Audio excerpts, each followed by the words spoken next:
Chapter 1704. Neither Wang Ling nor Wang Ying had heard of Bao Bai Group before, as if it had popped up out of thin air. Wang Ling used his phone to look up the company's business information online, and when he couldn't find it, he instantly understood. It turned out that this was an aerial company that had been hidden away. Furthermore, from the internal scale described by this courier little brother, it seemed that this Bao Bai company had already reached a certain scale, and hadn't just been set up in a hurry. There were many employees inside, and all of them wore thick white protective suits. Listening to the description, it seemed a little like a cultivation chemical company. The courier little brother did his best to answer. I saw a huge graveyard. Ranch? Farming in the air? Wang Ying and Wang Ling were startled. No, it's a graveyard. In the core area of this company's floating ship, behind an encrypted iron gate, there's a huge graveyard in the air, as if it's excavating something. Yes, that's right, I remember now. There's a huge skeleton in the center. It looks like a very large creature, but I can't tell what it is. Its tail alone is dozens of feet high, and the nameplate on it is engraved with the words SCB Special Faction. Sheltered creatures? Wang Ling was a little surprised by this answer, because in the small corpse painting, he had already asked Li Xian and Zhang Zizi to lock up all the sheltered creatures that the Heartless Ancestor had hidden as he traveled the universe. Among the strongest of them, apart from 096, who had become a rabbit guarding Wang Ling's backyard, 005, 007 and 009, these sheltered creatures of the old faction were all immobilized in the king's eye, and were extremely well behaved. Go to sleep. After the interrogation was more or less complete, Death Heavenly Dao snapped its fingers to make this courier little brother forget everything. At the same time, it set the unfortunate couple on the side to be automatically resurrected in half an hour. Of course, if word got out that the dead had been resurrected, it would definitely cause a huge uproar. On Heavenly Dao's side, Death Heavenly Dao had already ordered a few little golden men to deal with the aftermath. This was to knock some sense into everyone who knew about this so that they would physically forget all their memories of this matter. Apart from that, Death Heavenly Dao had already ordered Heavenly Court to temporarily forget that this poor couple had any memories of having a daughter after being invaded by the thought plague in the car accident. When the little girl returned, they would automatically recall it. After setting everything up, Death Heavenly Dao looked at Wang Ling and Wang Ying and said worriedly, Ling Jinren, I don't think it's that simple. Ling Jinren already has control over the living creatures of the Old Days faction and the Great Dao faction, so it's a little strange that new living creatures have appeared. What do you think? Wang Ying asked. Death Heavenly Dao took a deep breath and said, judging from the way things were handled, there were at least 3 people involved. One was that undying cockroach Bai Jia. The second was the grave god, and the third was the Heartless Ancestor. He should not be completely dead. That kind of ancient figure had too many ways to survive. As long as the Heartless Patriarch separates a trace of his brainwave before he dies, there's a certain chance of survival. So you're saying that this is the Avengers? Interesting. Wang Ying curled her lips. He thought of how these cockroaches, who had already been smacked to death, had gathered together again to discuss a plan to deal with Wang Ling. That kind of ugliness was really hilarious. Although we don't know what the purpose of these 3 people is, if they decide to join forces, I don't think we can underestimate them. We must never underestimate them, Death Heavenly Dao said. What's the use of having more people? I can deal with them alone. Killing them will be like killing ants. Wang Ying sneered. He didn't care about this kind of allied army at all, mainly because he was very confident in his own methods. His battle strength wasn't that different from Wang Ling's, and he just lacked the king's eye. In his opinion, it was enough to kill these 3 weak clowns. That's true, but we still have to figure out their ultimate goal. Death Heavenly Dao gave a rational analysis. First of all, what on earth is this Bao Bai group doing? From this courier little brother's description, it's a very large company with a lot of employees. It won't take a short period of time to set up. What on earth is the other party excavating in the cemetery behind the Iron Gate in the core area? That's also a problem.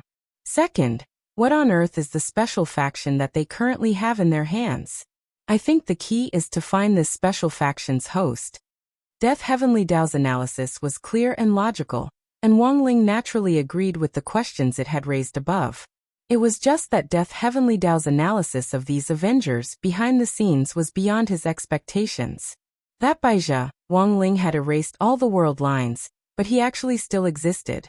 Wang Ling used to think that he was the only monster. But now he realized that in some sense, this Baizha who haunted him like a ghost was also a monster. If they ran into each other again this time, Wang Ling would definitely think of a way to completely wipe him clean and put an end to any future troubles. For Wang Ling, his current plan was very clear. Find the little girl who had been infected by the thought plague, Chen Xiaomu. At the same time, inside Bao Bai Group's floating ship, a secret plan was also quietly underway. Wang Ming had appeared here, but at that moment, he was no longer Wang Ming. His eyes were cloudy and his pupils had turned into tentacles. He had shockingly become a puppet of the thought plague. He stood in the middle of a huge cemetery. Countless people in white and thick protective suits were using shovels, gold brushes, and all kinds of sophisticated scanning equipment to explore and excavate the site. New skeleton of a special shelter, SCB-0, 1598, has been discovered. SEAL team, please get ready. The aura of the skeleton is very strong. Explosives team, please get ready to explode. Establish a barrier. Everyone be quick. Yes. In an instant, dozens of Bai Bao Group employees answered in unison. Citizens of Bao Bai, you are about to witness a great piece of history that will be remembered by the world. Wang Ming's face was enveloped in the light of the fire, and his cheeks were bright red. He spoke excitedly with a strong desire for revenge. Wang Ming had miscalculated. He had never thought that his body would be controlled by this person. Although he had the help of the grave god and Baizha, he had obtained a new body and a brain with tremendous potential. He just needed to inject a trace of the god brain's brainwave into it. And in time, he would obtain a brain that was even more powerful than the god brain. Although it wasn't his style to live under someone else's roof, the heartless patriarch was well aware that if they didn't join forces at that moment, there was no way they could deal with that terrifying man on earth. The three of you didn't expect this, did you? You feigned civility and pretended to get close to me in an attempt to enter Bao Bai. But I've already calculated this. Holding Wang Ming's body, the heartless patriarch stared at the three people on the stake in front of him. Li Xian, Zhang Zidong, and Jai Yin. Among them, Li Xian and Zhang Zidong were seriously injured. Although they didn't feel much pain, they didn't expect that their plan to enter Bao Bai would be directly foiled. At the same time, there was something even more unexpected. The target that these Bao Bai employees were digging in this sky cemetery. It was a special kind of ancient creature that had existed at the beginning of the chaos. In the long years of history, they had a resounding and domineering name. They were called dragons. Chapter 1705. At the very beginning, when chaos had given birth to the order of the universe, there had indeed been a huge race that had now been overlooked. At that time, the concept of shelter hadn't even existed yet. The powerful and prosperous dragon clan and the great old ones stood as equals, and together they controlled the deep, dark, chaotic and twisted universe. Until one day, the dragon clan's stronghold, Mount Wanlong, exploded overnight for some inexplicable reason, and the leader of the dragon clan, King Wanlong, was killed on the spot. Thus, the power of balance gradually became unbalanced. Without a leader, Mount Wanlong suffered a devastating blow, and a large part of it was buried here. A small number of lucky survivors were treated as shelter creatures by the great old ones, and were forced to accept long-term servitude until the last dragon couldn't accept this kind of coercion and committed suicide. Li Xian and Zhang Zidong were tied to the stake, beads of cold sweat running down their cheeks. Neither of them had expected things to turn out like this. According to Wang Ming's original plan, they would follow the will of the controlled Wang Ming and go deep into the heart of this place. Then they would act according to the situation and wait for Wang Ming to break free of the thought plague's restraints, wreak havoc here, and tear everything down. But when the appointed time came, Li Xian and Zhang Zidong didn't get to see the real Wang Ming take control of their bodies again. Thus, in that instant, both of them simultaneously felt that the situation was far from good. After all, They were skeletons that had come out of the Supreme Corpse wrapping diagram. Their bodies were illusory images formed by the king's eye, so they wouldn't feel any pain. However, it was different when Jai-in was captured.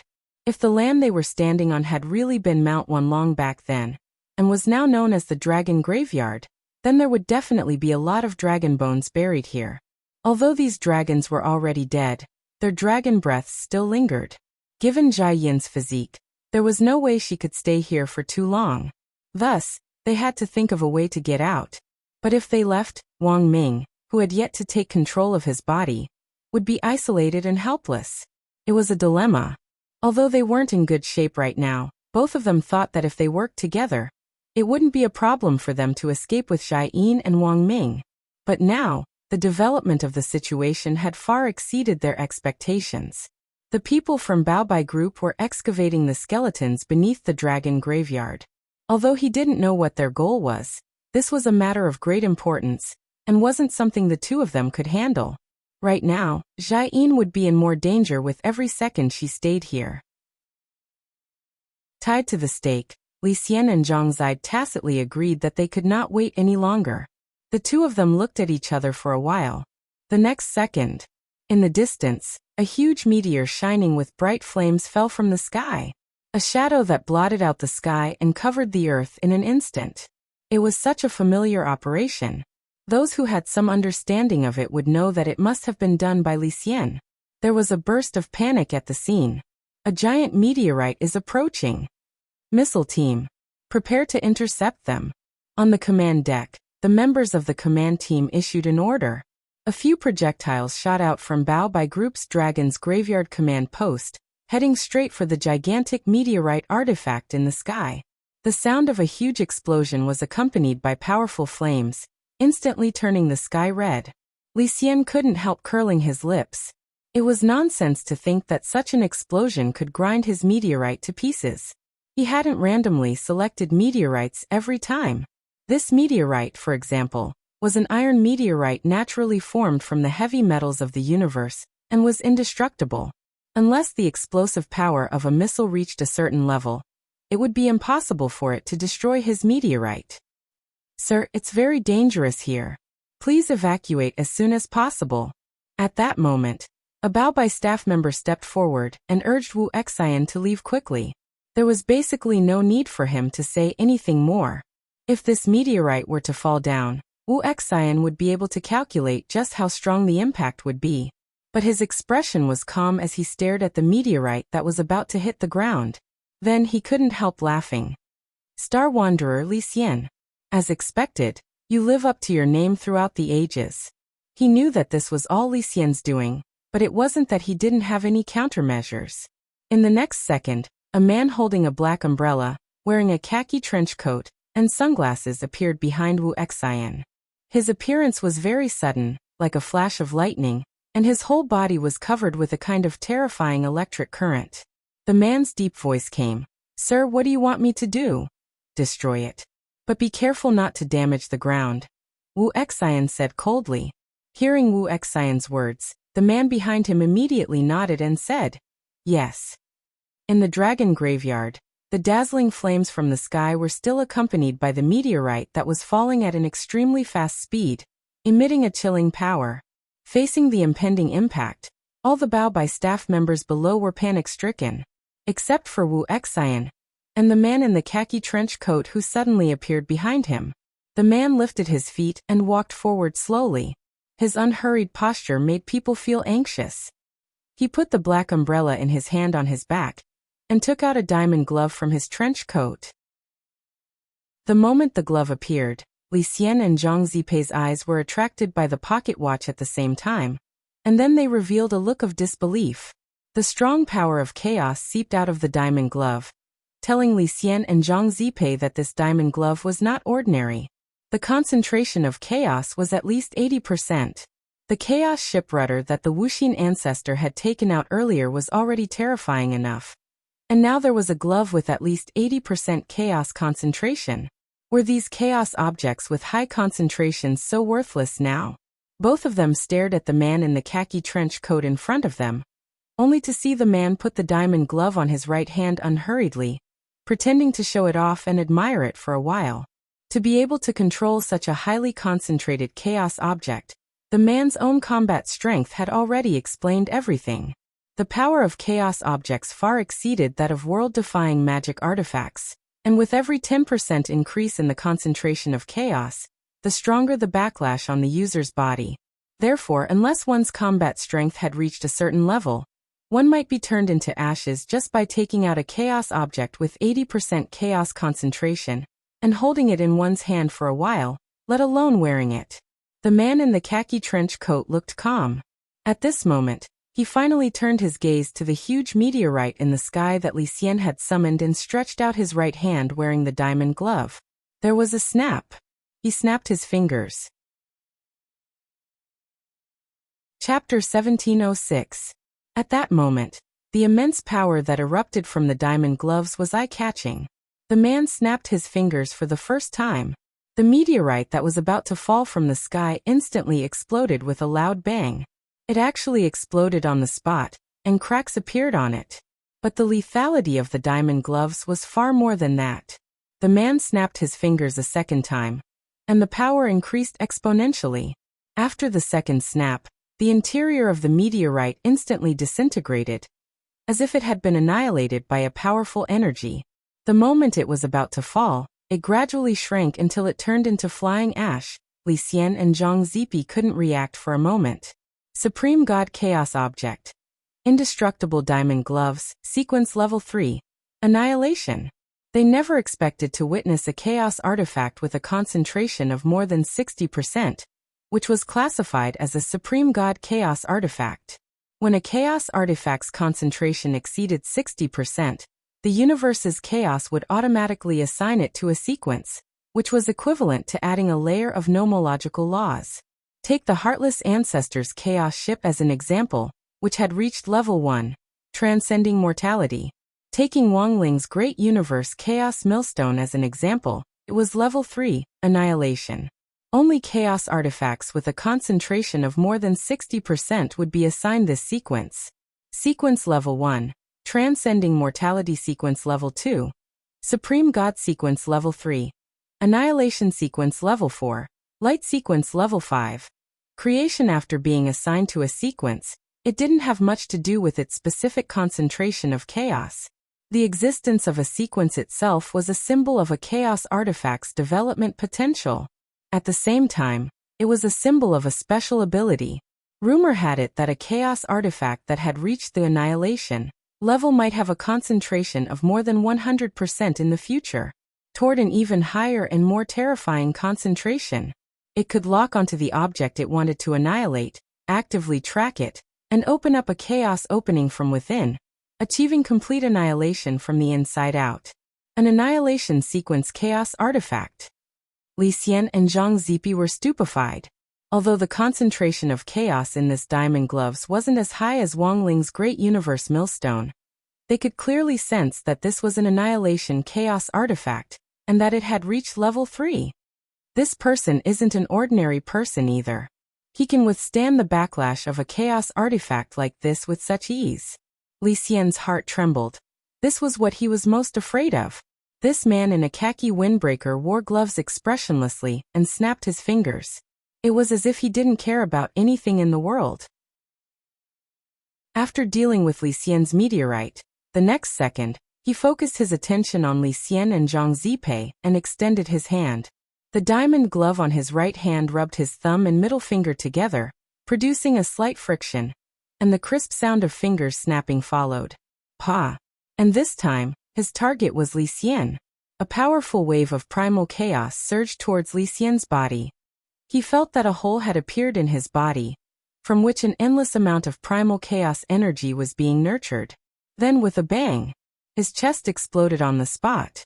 Along with fresh blood, countless organs flew out from the wound, and were gradually devoured by the chaotic force. Li Xian's and Zhang Zidi's physical bodies were illusions created by the king's eye. Even if they were badly damaged, they wouldn't feel any pain. However, the destructive power brought by the snap of the fingers affected their souls at the same time. In an instant, Li Xian spat out a mouthful of blood. "Let's go, Brother Zidi. Take Miss Zhai away from here." If you want to leave, let's go together. Zhang Zidi didn't expect this man in a khaki windbreaker to be so brave that he almost killed Li Xian with a snap of his fingers. Li Xian's soul had been seriously injured, and he probably couldn't withstand a second snap of the fingers. Right at this moment, another meteor flew towards them from behind. This was a soft meteor, like a sponge. It didn't have any killing power, and it was summoned by Li Xian with the last of his strength. It came from behind them at an incredible speed, sweeping all three of them away. Zhang Zidi grasped the situation and immediately opened up a space tunnel. In just an instant, the three of them were taken away by this soft meteorite and disappeared without a trace. They can't run away. At this moment, the man in a khaki windbreaker took off his diamond glove and put it back into his windbreaker. His short hair fluttered elegantly, and yellow lightning crackled. Then, on the left and right sides of his forehead, 2 golden dragon horns appeared. Jingzi, wait a moment. They're just an arrow at the end of its flight. There's no need to chase after them. Wuxin called his name and stopped him. SCBX, L001. Jingzi Dragon Descendant Age. 1-year-old Dragon's Power. Lightning Dragon Breath Attribute. Electricity Current Actual Combat Strength Conversion Realm. Mid-stage Earth Ancestor Dragon Strength Synchronization Data. Stable Dragon Breath Purity Data. Stable. He checked the man's physical condition and found that he was as stable as ever. He let out a long sigh of relief and sighed inwardly. When he first saw Baizhi and the tomb god plotting behind the scenes, he felt that these two were the people he could rely on and cooperate with.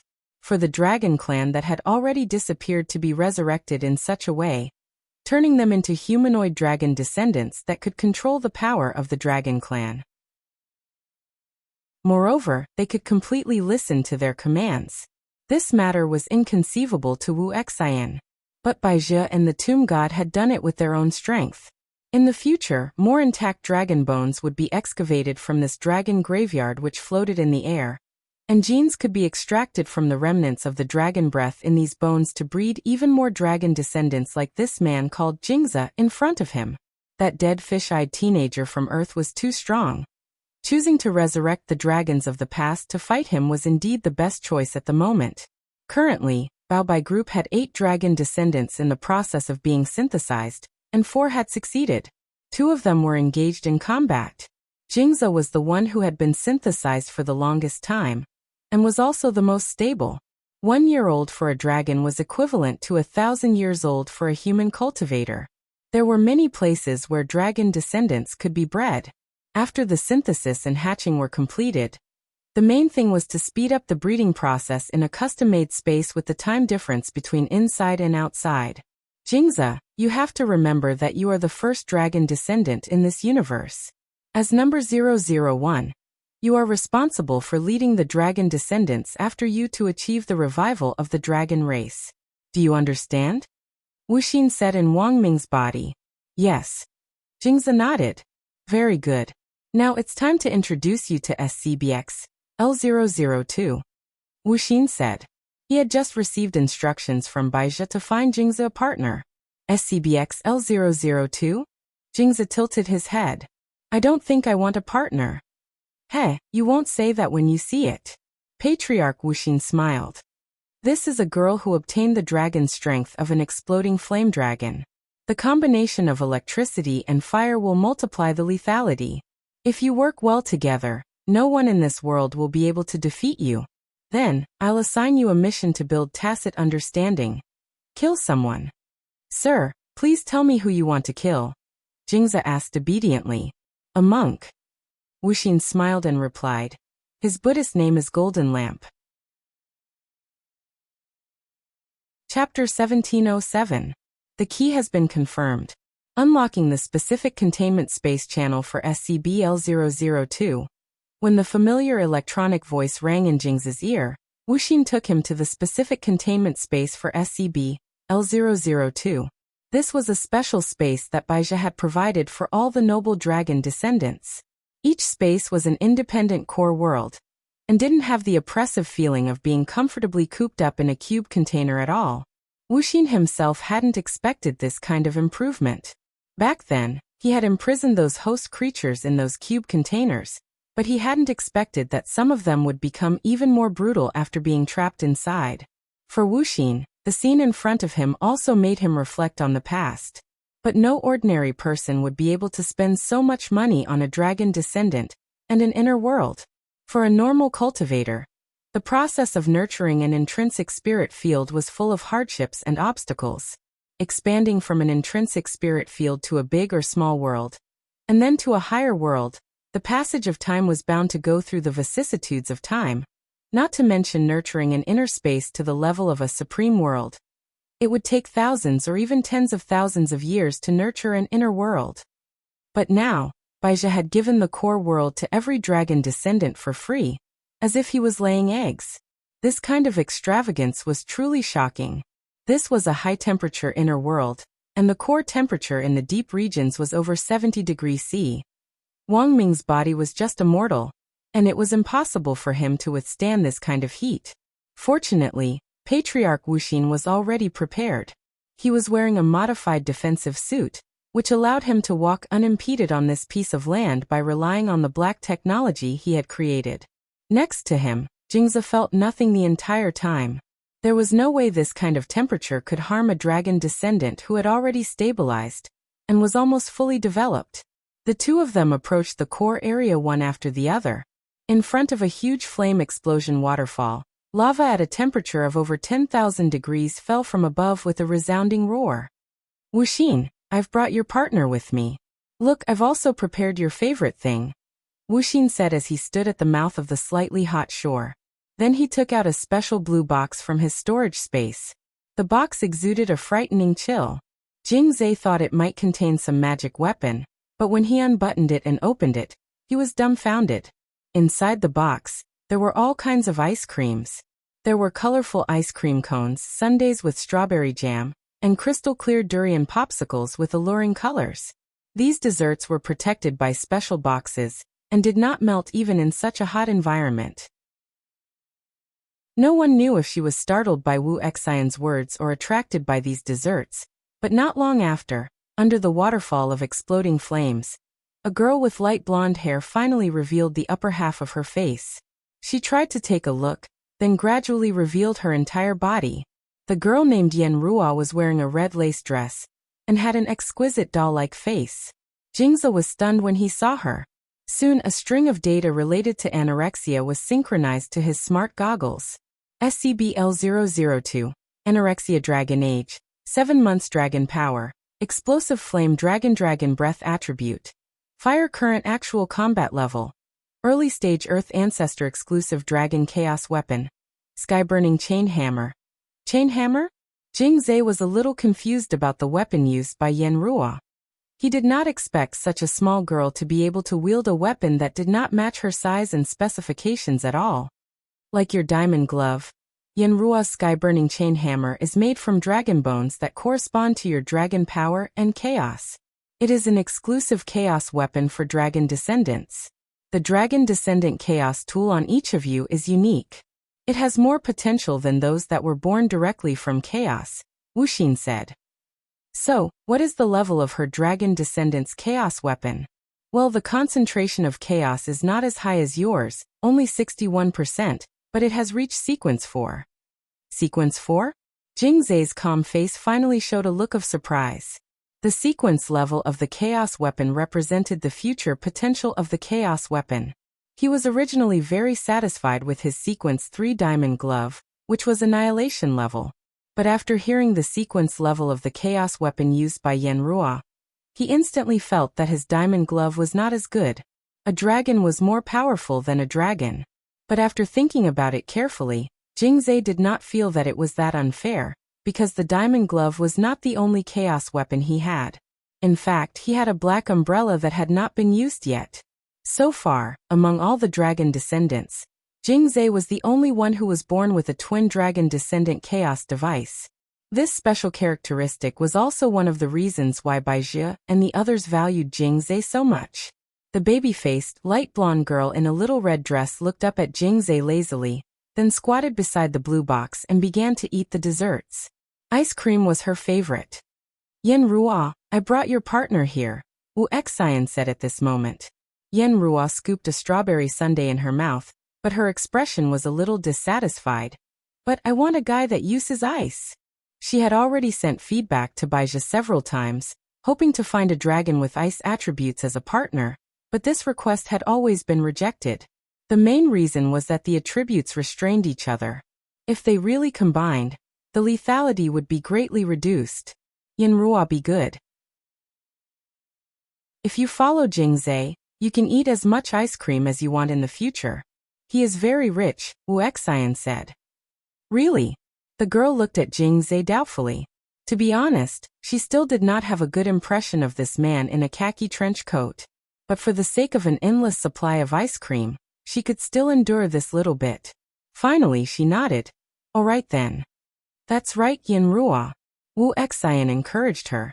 Next, you will carry out a mission together. You need to get rid of a very bad monk. How bad? He likes to eat hot pot. And he often burns hot pot on his head. But I hate hot pot the most. Yenrua suddenly became angry. He will definitely die. At this moment, Jingzhe silently sighed. He did not know if it was right to lead Yenrua in this way, but he had to admit that this kind of ignorant girl was indeed easy to deceive. Elsewhere, Zhang Ziqing quickly took Li Xian and Jia Yin back to Battle Sect for help. Jia Yin's condition was okay, but Li Xian's injuries were really serious, and he spat out several mouthfuls of blood on the way back. The destructive power of the Annihilation Grade Diamond Gloves had already injured his soul. Given Li Xian's realm, it wouldn't be enough to kill him, but it was already rare for an ancient being to suffer such serious injuries. On his way to Battle Sect, he had already notified the core group, and as soon as he arrived at the mountain entrance, Immortal Toya, Silian Jinren and Monk Golden Lamp were already there to greet him. How could his injuries be so serious? There's no time to explain, Monk. Let's talk as we go. Carrying Li Xian on his back, Zhang Ziqing was extremely anxious and regretful. He regretted acting on Li Xian's own will, and going deep into the enemy's heart without any prior warning. And he had never expected to suffer such a backlash. Of course, Li Xian's injuries might not have been the most critical situation earlier. There was also Wang Ming, who had already been completely manipulated in the airboat. Chapter 1708. We did our best. About half an hour later, Immortal Toya, Silian Jinren and Monk Jin Deng walked out of Battle Sect's sterile operating room with regretful expressions. Immortal Toya took off his mask and gloves as he spoke, leaving Zhang Zipei a little dazed. What people were most afraid of was hearing a doctor say this. Zhang Zipei lowered his head, his body trembling slightly. He had been too confident. Even if Wang Ming had proposed the plan back then, as a senior, he should have stopped him and not acted so arbitrarily. Just as tears were about to seep out of the corners of his eyes, Immortal Toya added, As for the damage to his soul, we'll have to ask Ling Jinren for help later. Not dead. Zhang Zipei's tears immediately stopped, and he jerked his head up. As long as I'm here, of course I can't let Senior Li Xian die just like that, said Immortal Toya. Then I'll have to trouble you to say everything in one go next time. It's my fault. Immortal Toya smiled bitterly. Miss Xiaoyin is fine. I gave her a hibernation pill so that she can rest longer. If she wakes up and finds out what happened to Mr. Xiaoming, she'll definitely break down. That's all we can do. Zhang Zipei nodded and couldn't help sighing at the same time. He had never been in such a sorry state before. The last time he had cried was a long time ago. Furthermore, the last time he had cried was because Dao ancestor Wang had beaten him up. But there was no point in being sad now. The key was how to remedy the situation. The current situation was worse than he had imagined. Li Xian was seriously injured and Wang Ming had been directly manipulated. Since the establishment of Battle Sect, there hadn't been a worse situation. That man in the khaki trench coat had actually only snapped his fingers twice to injure Li Xian to this extent. It could be said that this was far beyond Zhang Zipei's expectations. Based on the information Zhang Zipei had provided so far, Jin Deng had more or less guessed what had happened. It seems you've already been to Myriad Dragon Mountain. That was a dragon graveyard from ancient times, and the remains of many dragons are buried there, said Monk Jin Deng. Monk Jin Deng said, Although I don't know what means they used, from what Brother Zidi said, The man in the khaki trench coat may be a dragon descendant who has inherited the power of the ancient dragons. But the dragon clan is clearly extinct. Hearing this, Zhang Zizai felt that it was unbelievable.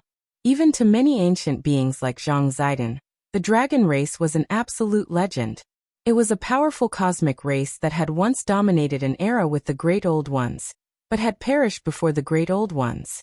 If we can piece together the complete dragon remains, there may be a way to condense the dragon soul from the remnant dragon breath with supreme magic power, and then use genetic technology to create these human dragon descendants. Jin Ding frowned and said. He knew that this was not the most troublesome thing.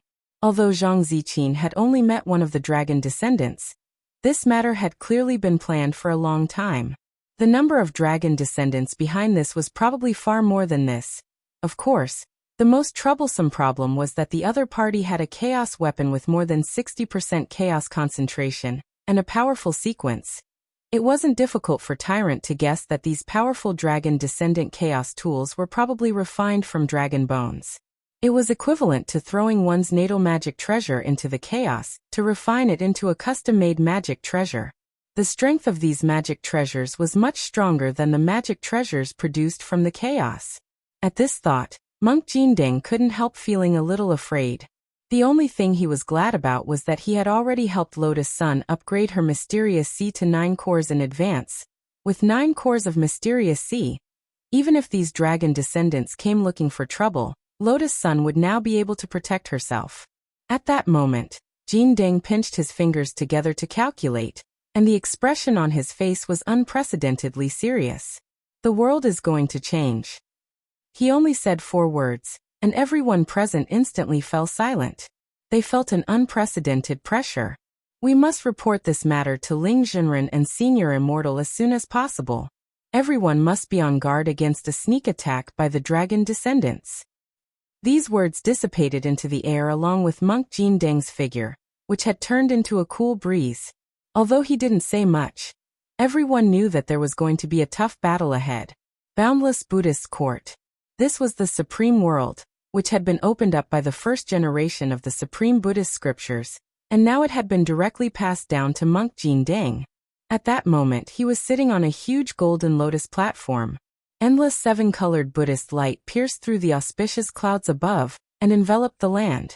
Every scene here was filled with the solemn power of Buddhist Dharma, and there was something indescribably astonishing about it.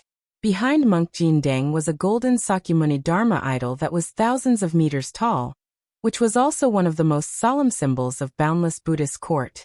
Since the first generation of the Supreme Buddhist Scriptures, Boundless Buddhist Court had been the culmination of the divine power of dozens of eminent monks who had accumulated profound Buddhist Dharma.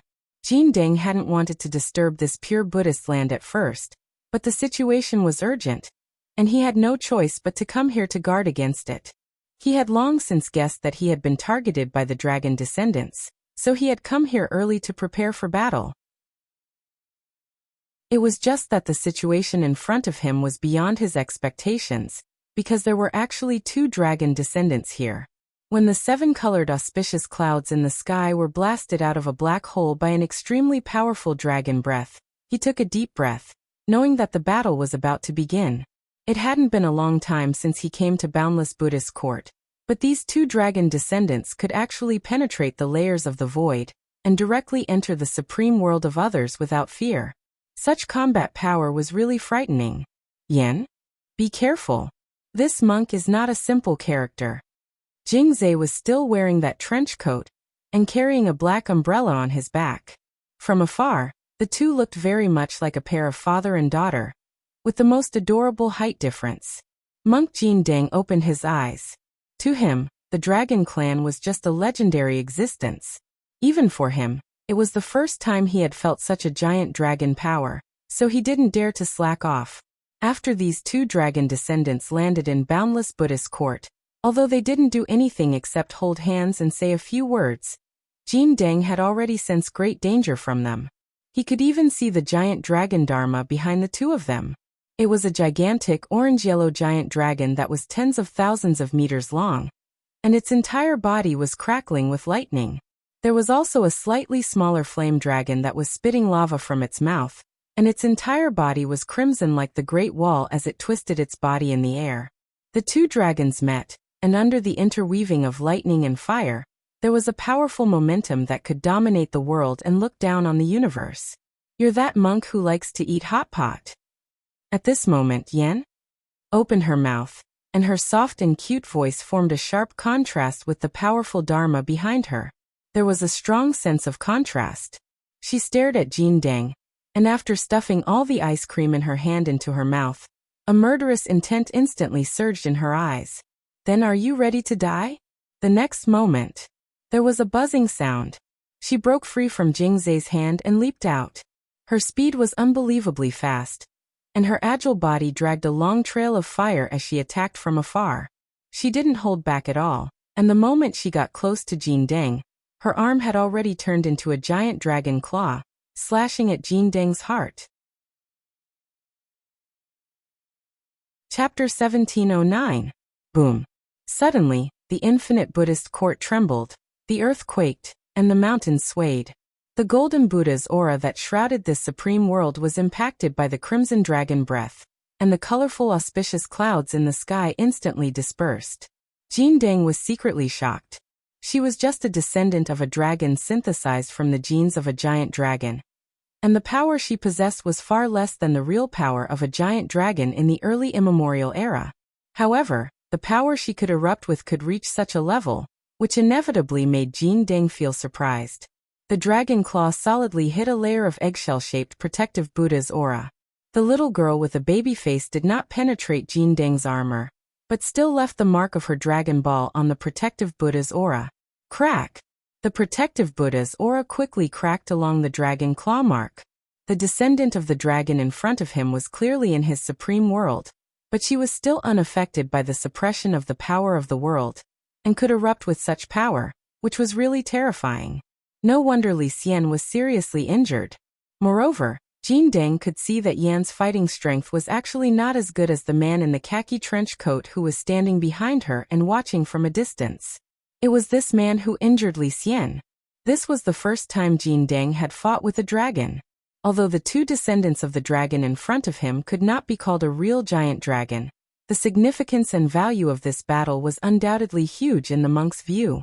At least it could give him the experience of fighting with the dragon in this life. He did not dare to be careless. Even in his own supreme world he did not dare to do so.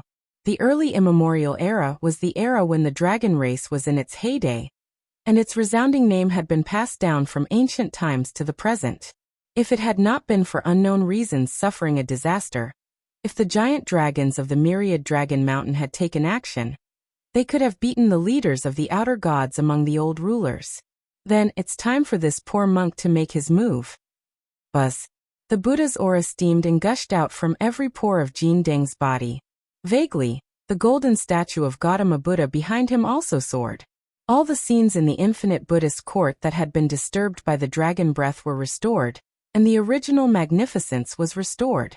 The sound of Sanskrit lingered in all directions, forming an encirclement. What a strong qi! This monk is really not easy to deal with. Jingzhe was shocked. His scalp immediately turned cold as he felt this was inconceivable. He and Yen were both descendants of dragons, the embodiment of the giant dragon's inheritance at the beginning of the immemorial era. They knew the way of power. Naturally, he also knew how difficult it was for a cultivator to reach the level of the monk. Therefore, in the face of the monk's superhuman strength, Jingzhe's originally relaxed spirit gradually became tense. He clearly knew that this was a test. This was a tough battle, but no matter how difficult it was to deal with the monk, he and Yen had to defeat the monk in front of them. Yen, you can't deal with this monk alone. We need to join forces, Jingzhe said coldly. He had already put on his diamond gloves, and was about to attack. Boom. Jin Deng raised his hand, and the golden Buddhist light in the sky instantly transformed into a Buddhist palm that was 100 miles wide, rushing toward the lake with an unstoppable force. A palm technique descending from the sky.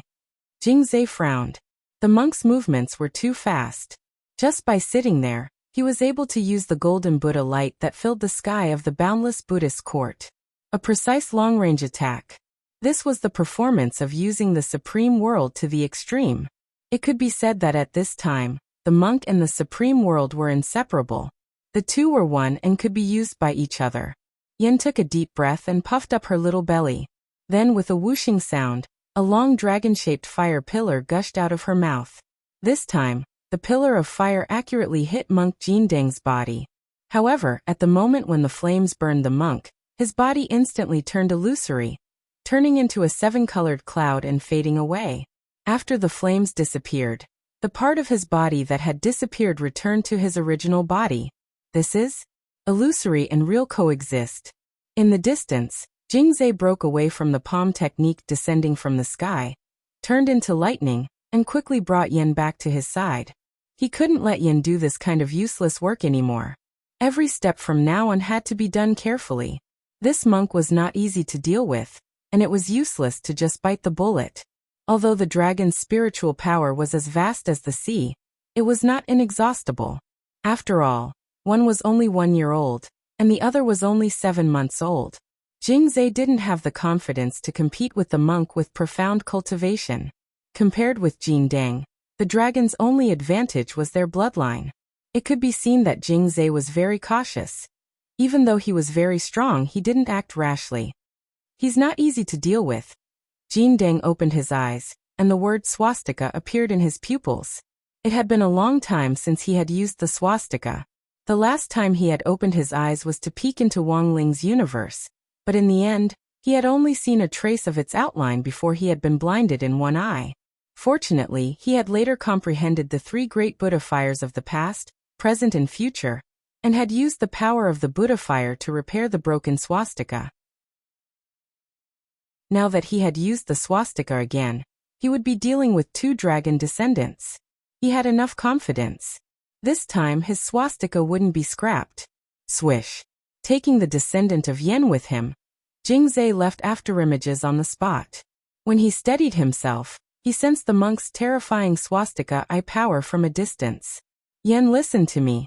We're going to use our dragon descendants' chaos weapons, otherwise we won't be this monk's match, Jingzhe said. To be honest, before coming here he had never expected Jindeng to be so difficult to deal with.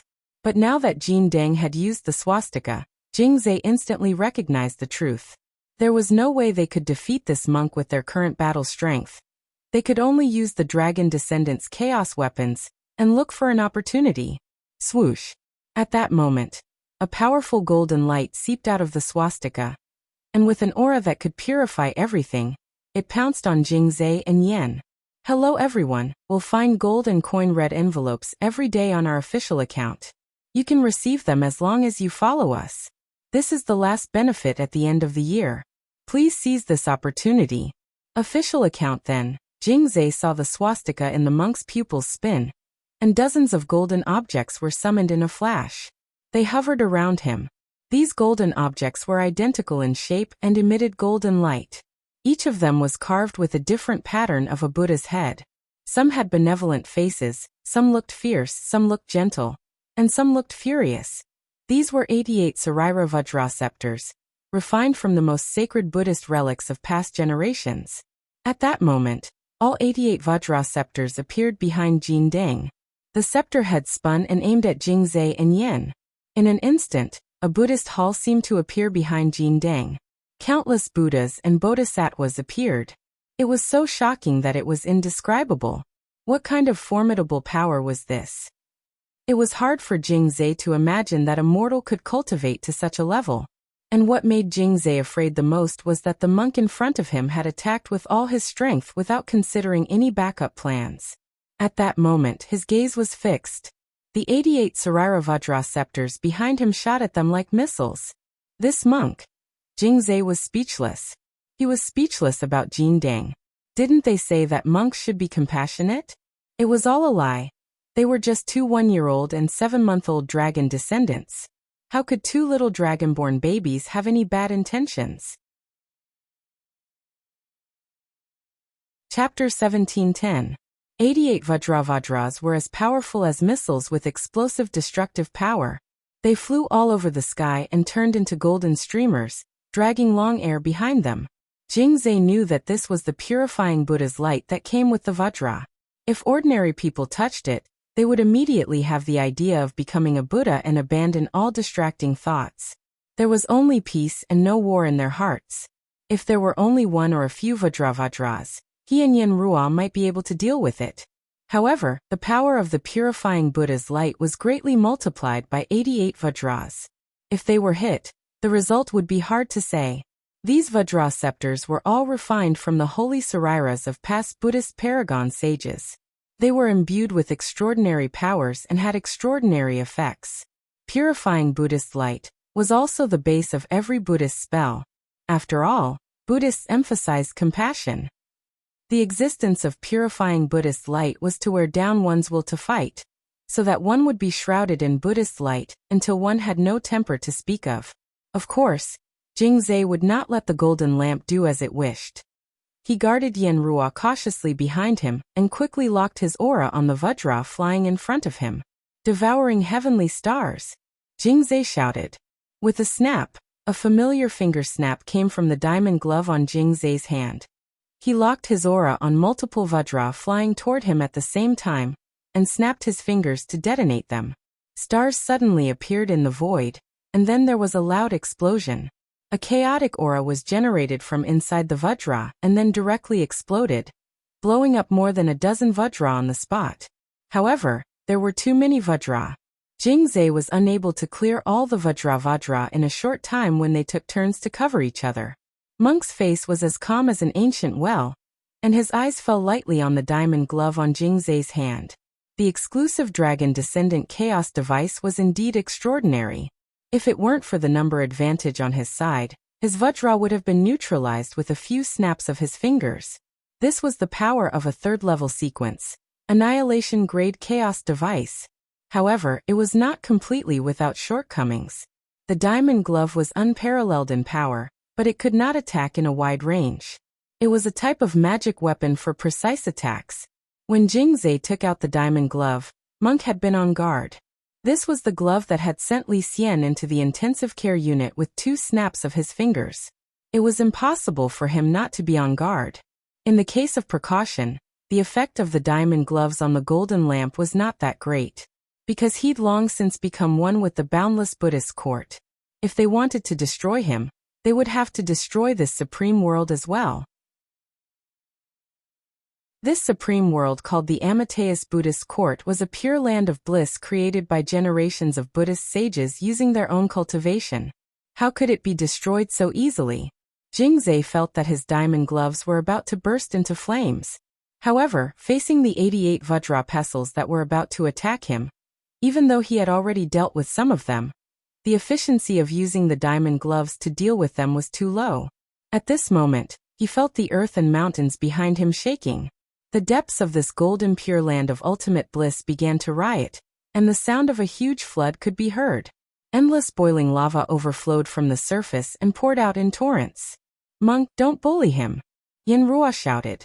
Tyrant was stunned by the scene. The power of the dragon descendant was much stronger than he had imagined. He could actually change the structure of the environment in the supreme world of others, and create a terrain that was beneficial to him. This was difficult for an ordinary cultivator to do. Moreover, because Tyrant had already activated the swastika, he was sure that this was not an illusion, but a real red tide. Monstrous red lava spewed out from the ground with an amazing power and murderous aura, just like the scene in the movie The Shining where endless blood gushed out from the crack of the door. And in this monstrous lava, Tyrant heard the clanking sound of iron chains. A crimson iron hammer that was completely disproportionate to Yin Ruo's size was pulled out of the lava by Yin Ruo. The back of the iron hammer was connected to a chain made of lava. It was hard to imagine that such a huge object was actually a dragon descendant chaos artifact of such a little girl. Sky-burning chain hammer. The ultimate artifact of light that had reached the 4th level of the chaotic sequence. Previously, Wuxin had mentioned it to Jingzai, but when he saw such a light artifact being taken out by Yin Ruo, he still felt that it was unreal. Boom! A large area of fire erupted from the ground of Amitabha Buddhist court. In his eyes, countless virtual images of fire creatures appeared behind him. Fire birds, fire horses, fire leopards. The densely packed fire creatures filled the horizon, running forward to kill. They were completely unafraid of death and rushed towards the remaining Vajraceptors. The number of these thousands of soldiers and horses far exceeded Tyrant's Vajraceptor.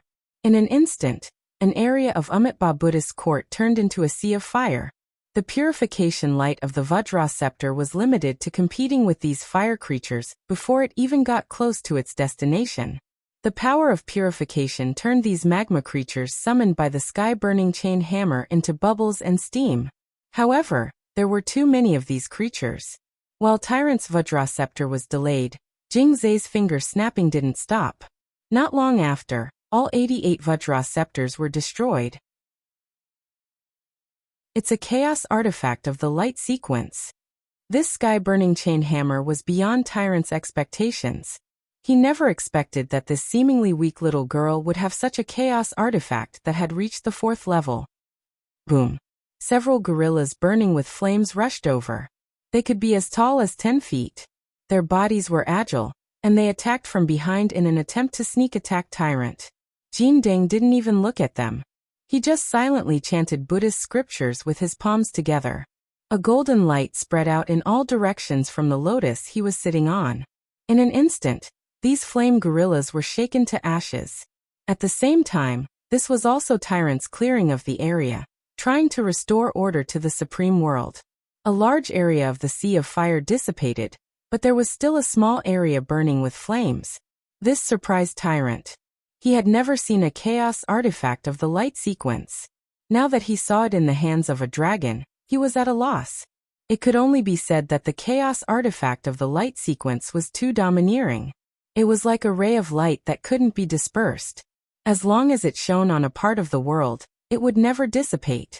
At this moment, Jin Deng closed his eyes. Things had developed to this point. Other than using 100% of his strength, it seemed that it wasn't enough. He had to take out some trump cards to respond. Buzz. The next moment, 3 Buddha fires of the past, present, and future appeared. They lingered around Jin Deng. This was something he had obtained through the epiphany of reincarnation. It was also one of the strongest trump cards in his hands. He just didn't know whether it was stronger or weaker than this light artifact. The sea of bitterness knows no bounds. Repent, and you will be saved. Before activating the Buddha fire, he transmitted his voice in the supreme world, giving a final warning to the 2 dragon descendants, Yen Ruo and Jing Zai. Chapter 1711. The light of Buddha blazed and instantly filled the entire supreme world. It turned out that Jing Zai had still underestimated the monk's combat power. In the long river of history, there had never been a person among the Buddhist sages who could gather the past, present, and future Buddhist fires into one. His heart trembled, and he didn't dare be careless anymore. Like Yen Ruo, he maintained a solemn and vigilant expression. Monk Jin Deng sat on a Buddha lotus, the 3 Buddha fires circling around him in an incomparably solemn and dignified manner. At the same time, the illusory images of Buddhas that filled the sky appeared behind him like a mirage, and they all inadvertently stared at Jing Zai and Yen Ruo in front of them. Monk, is this all you've got? Jing Zai opened his mouth. He hadn't moved, but Jin Deng was surprised. He had thought that apart from Wang Ling and Wang Nuan, there was almost no one else in the world who could speak or move under the gaze of all the Buddhas in the boundless Buddhist court. This was already the ultimate pressure brought on by the entire boundless Buddhist court. He hadn't expected the dragon descendant in front of him to be able to withstand it. After a brief moment of surprise, Jin Deng began to lecture again. The eternal dragon clan once commanded the universe, and was the strongest existence in the universe. It seems that you're not muddle-headed, monk. You know how strong we are. Jing Zai sneered and crossed his arms. Yen Ruo and I haven't inherited 100% of the dragon's power. We've only activated 50% of it. If we had 100%, I could deal with you on my own. Winning or losing isn't the key. What this humble monk wants to tell you is, as the descendants of the eternal dragon clan, does it feel good to live under someone else's roof and be enslaved? The monk said. Live under someone else's roof? Jing Zai laughed again. We, the dragon descendants, have never felt like living under someone else's roof. We're just using each other. In fact, he had a contract with Yen Rua, and his current relationship with Baizha was indeed just an employer-employee relationship with Baobai Group. Baizha was naturally well aware of this. Since they were the heirs of the Dragon Clan, it wouldn't be easy to completely enslave them. Thus, the best way was to sign an employer-employee relationship, with the restoration of the Dragon Clan as a prerequisite. Before the Dragon Clan was completely revived, the resurrected dragon descendants would become his workers. This was Baizha's original plan. For the resurrected dragon descendants, they had to learn a lot of modern knowledge. And to survive in the modern cultivation society, it was necessary to be affiliated with a modern enterprise. Therefore, in Jingzai's opinion, there was no enslavement at all. All the dragon descendants were treated extremely well in Baobai. There was no overtime, number 996, and they would not die suddenly because their leaders worked overtime. In fact, every awakened dragon descendant could even get their own core world as a fief. In Jingzai's opinion, such treatment was very fair. What they needed to do was to kill a few people in their spare time. The dragon race was good at fighting. Such an attribute was engraved in their bones. Naturally, it would not disappear. There are many paths to choose from. You don't necessarily have to choose this path. The Golden Lamp monk sat on the Buddhist lotus and advised earnestly. He had originally tried to persuade the two lost dragon descendants, but he found that they had fallen too deep and seemed to have taken Baizha's side as the truth of the universe. Monk, no matter how much you say, I won't listen to you. Dare I ask, do you have the means to resurrect us brothers and sisters one by one using only that complete dragon skeleton? No. The monk shook his head and told the truth, because he really didn't have such a heaven-defying method. Resurrection wasn't his specialty to begin with. After all, his professional skills were consecration, helping people reincarnate, and physical expiation. Hearing this, Jingzai smiled. You can't, but that Mr. Bai can. For us dragon descendants, he is the only truth in this vast universe. But there is more than one path to the truth. Among the people I know, there is also this truth, the monk said in response to what Jingzai had just said. He was already doing his best to hint at Baizha's existence, but it seemed that Jingzai and Yanfeng had already set their sights on Baizha. No matter what he said, the two dragons didn't seem moved. Someone you know? Monk, you're also bragging? Jingzai laughed. A monk doesn't lie. Golden Lamp shook his head and said patiently, You've been deceived too deeply. It's not certain who will be deceived. Everything was as the monk thought. Jingzai didn't believe him at all. As you say, monk, there is more than one truth. There is more than one truth. Killing you is also a truth. The negotiation failed. Golden Lamp sighed darkly. Under the circumstances, there seemed to be no room for negotiation. Boom. The next moment, Jingzai attacked again. He finally pulled out the black umbrella on his back, held it up, and threw it into the air. The black umbrella spun with an unimaginable power as it buzzed and formed a huge black hole in the air. In an instant, all the golden Buddha light in the supreme world was absorbed by the black umbrella in the air. The situation was once again beyond Golden Lamp's expectations. He hadn't expected the black umbrella on Jingzai's back to actually be a Sequence 3 chaos weapon, and its ability to absorb the core world for its own use. In an instant, he could feel the vast and boundless Buddhist court gradually shrinking at an accelerated rate. Monk, you are one with the boundless Buddhist court. If I devour it, you will die for sure, said Jingzai. Originally, he didn't want to expose the black umbrella's ability, but the monk's repeated exhortations had angered him. He believed that the truth he chose couldn't be wrong, and he didn't believe that the dragons were at the mercy of others. They were just carrying out their jobs, and they weren't slaves, as the monk said. The boundless Buddhist court was being nibbled away bit by bit. Jingzai thought that the monk would use the 3 holy Buddha fires he had conjured to resist, but Golden Lamp's next move was far beyond his expectations. Because in front of him, the monk sitting on the Buddha lotus had extinguished the 3 holy Buddha fires. Monk, what are you doing? You know you're no match for me, so you give up resisting?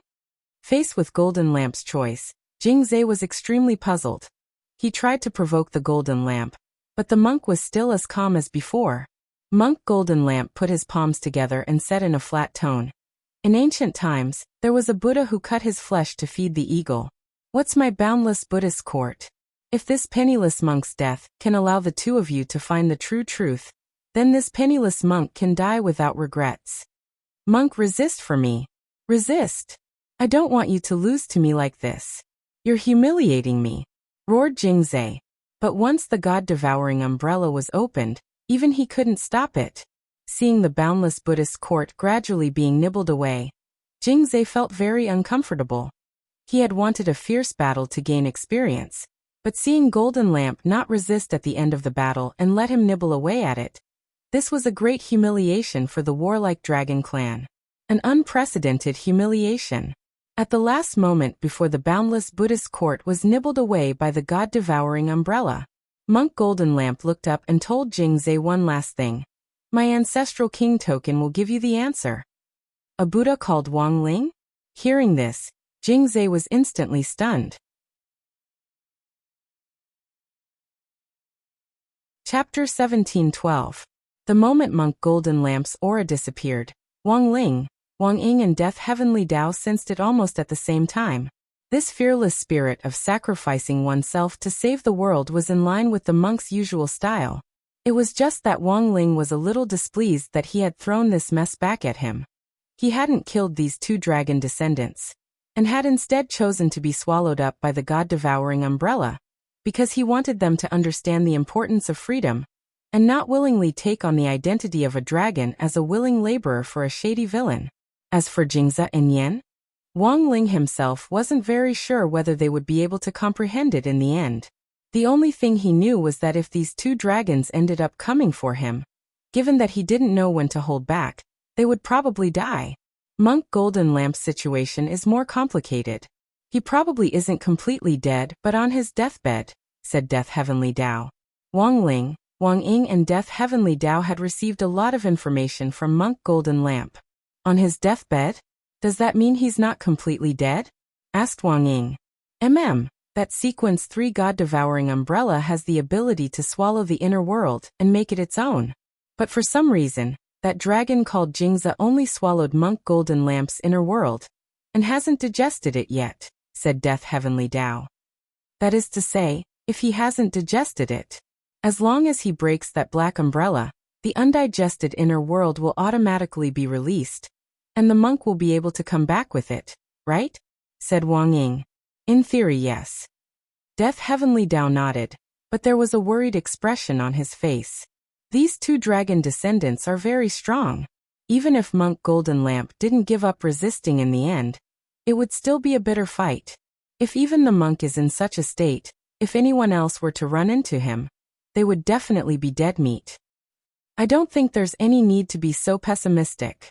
The only way to prevent such a situation from happening is that Lord Ling has already made preparations." "What preparations?" As Death Heavenly Tao and Wang Ying talked, Wang Ling displayed the mountainous pile of talismans in the space of his king's eye. Death Heavenly Tao recognized them almost immediately.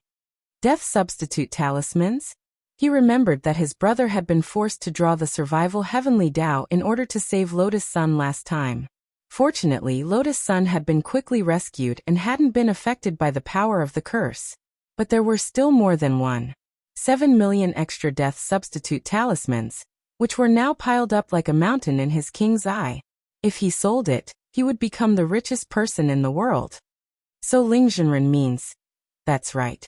The commander had already bound these death substitution talismans to everyone who was related to him.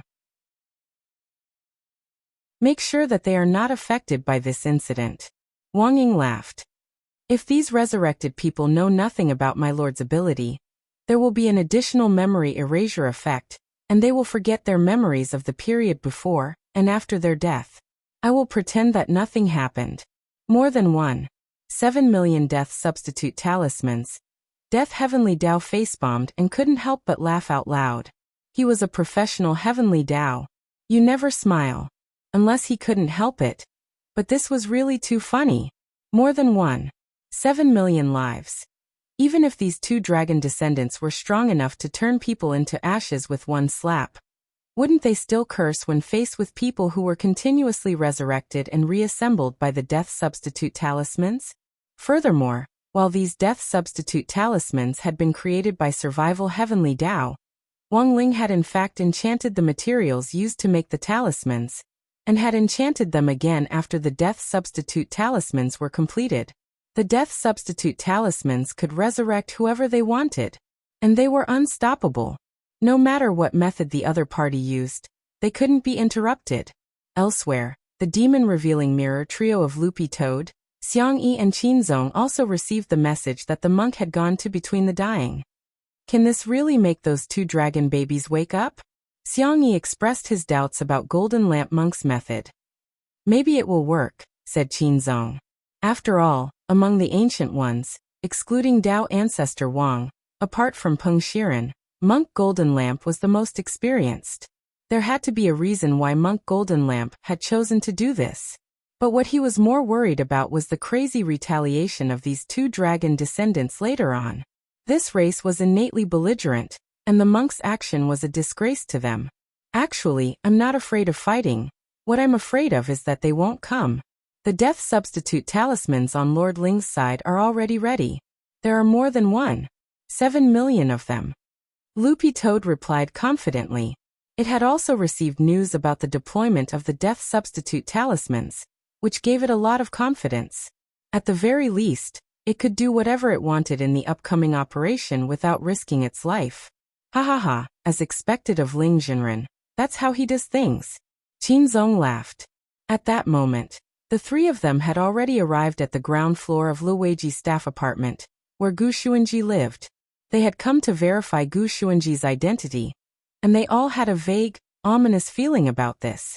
Lu Weiji wasn't home when the door opened, and Gu Xuanji didn't look much different from his usual self as he smiled brightly. You're here? Come in.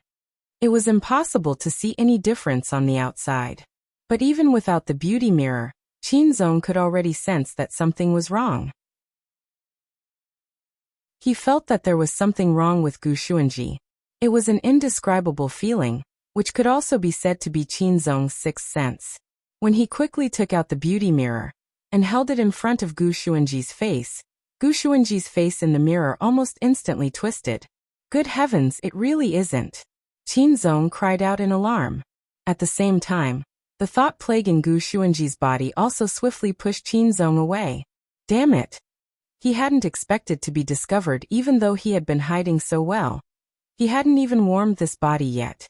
Don't come over. In the face of the threat from Loopy Toad, Qinzong and Xiang Yi, there was a smack. So fast. He raised his sword fingers and pressed them against his throat. If you come over, I can't guarantee your friend's life.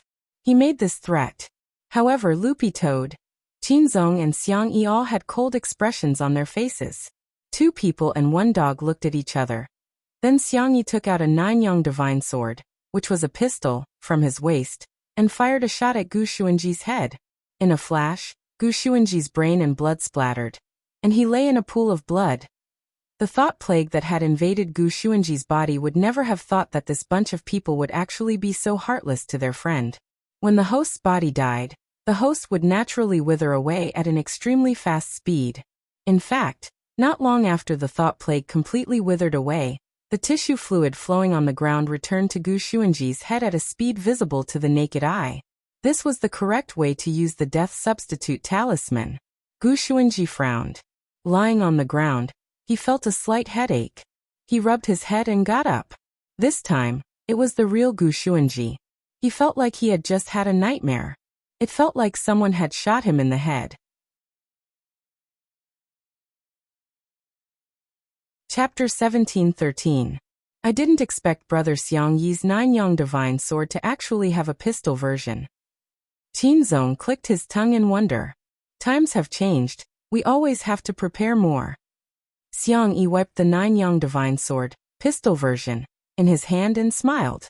In addition to the pistol version, I also have submachine guns, shotguns, assault rifles and Gatling guns. These guns are made of the same material as the main sniper, but their range and intelligence aren't as good as the main snipers. Each has its pros and cons. it could be seen that Xiang Yi's nine-yang divine sword was indeed astonishingly powerful. Needless to say, the main sniper's power didn't need to be mentioned, but it was already very incredible that the pistol version could directly headshot Gu Xuanji. When all was said and done, Gu Xuanji was a keeper of order appointed by the heavenly Tao. Who knew he would be so dishonorable? It could only be said that Gu Xuanji wasn't strong enough at the moment. Secondly, the thought plague lurking in Gu Xuanji's body thought it had disguised itself very well, and wasn't on guard against them. I never thought you'd have such a day. Qinzong couldn't help laughing inwardly when he saw Gu Xuanji crawl up from the ground with his hands over his head. The timeline he had come to was before Gu Xuanji had been assigned to his universe. Picking himself up from the ground, Gu Xuanji cast a spell to calm his thoughts. He then immediately saw Xiang Yi, Qinzong and the emerald green loopy toad standing in front of him. "Brother Gu, you fell for it," said Loopy Toad. It put its dog paw on Gu Xuanji's shoulder, and in an instant, Gu Xuanji knew everything that had happened so far. "I wasn't cautious enough." He sighed and then looked at Xiang Yi and Qinzong in front of him. Gu Xuanji knew the origins of the two men, especially Qinzong's. He had long since figured it out. Who would have thought that the person he would train in the future would actually return to the previous timeline and laugh at him instead? Gu Xuanji was a little displeased, but he didn't directly show it. Now that the enemy was right in front of them, they had to stick together. As for anything else, he could only settle the score later. After he received the mission to go to the 10th universe, he would definitely show Qinzong what the heavenly Tao was like. "Greetings, everyone." He bowed and then took the initiative to extend his hand. Xiang Yi was enthusiastic and quickly returned the handshake. But Qinzong turned his gaze away as if he hadn't seen it, and chatted with Loopy Toad about the thought plague. "I never thought that the thought plague would be able to invade even those of order so easily. The situation doesn't look good."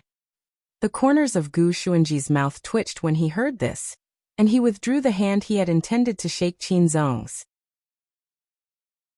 Although it didn't sound like there was anything wrong with it, Gu Xuanji still felt that there was something strange about it. Loopy Toad could only break out in a sweat like this. After all, it's part of the system of the old rulers.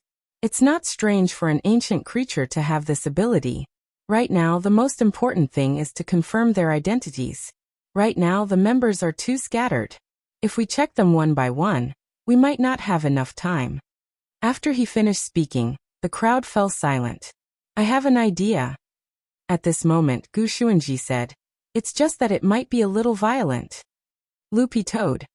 "What is it?" Gu Xuanji. "Send out a notice. Gather all the core members of the battle sect here." Loopy Toad. "Meet here?"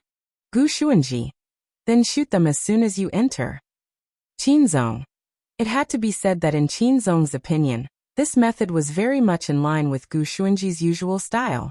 In any case, thanks to the death substitute talisman, these thought plague victims definitely wouldn't be able to react in time if they were suddenly killed. The specific way to deal with them could be the same as when Xiang Yi had collapsed in a pool of blood earlier. When the host's body died, the thought plague would also wither, and the death substitute talisman would activate the resurrection mechanism. Xiang Yi trembled when he heard this.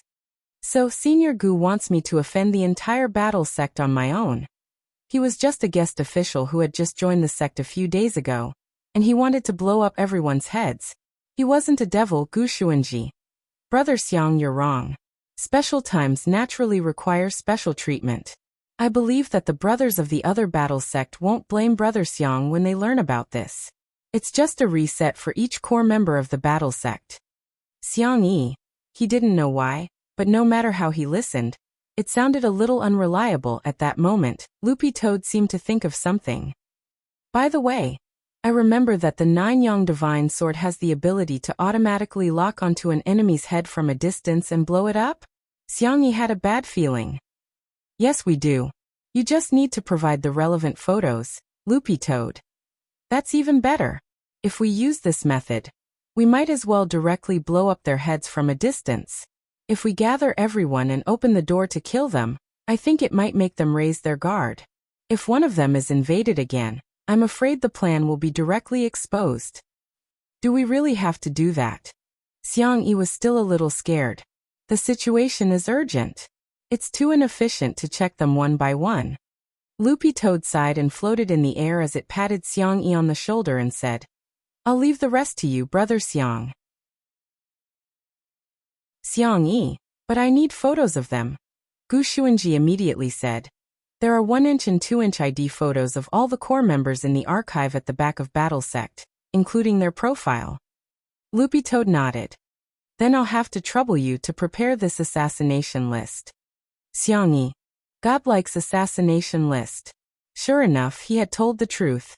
On the other side, Wang Ling, Wang Ying and Death Heavenly Dao had a clear goal.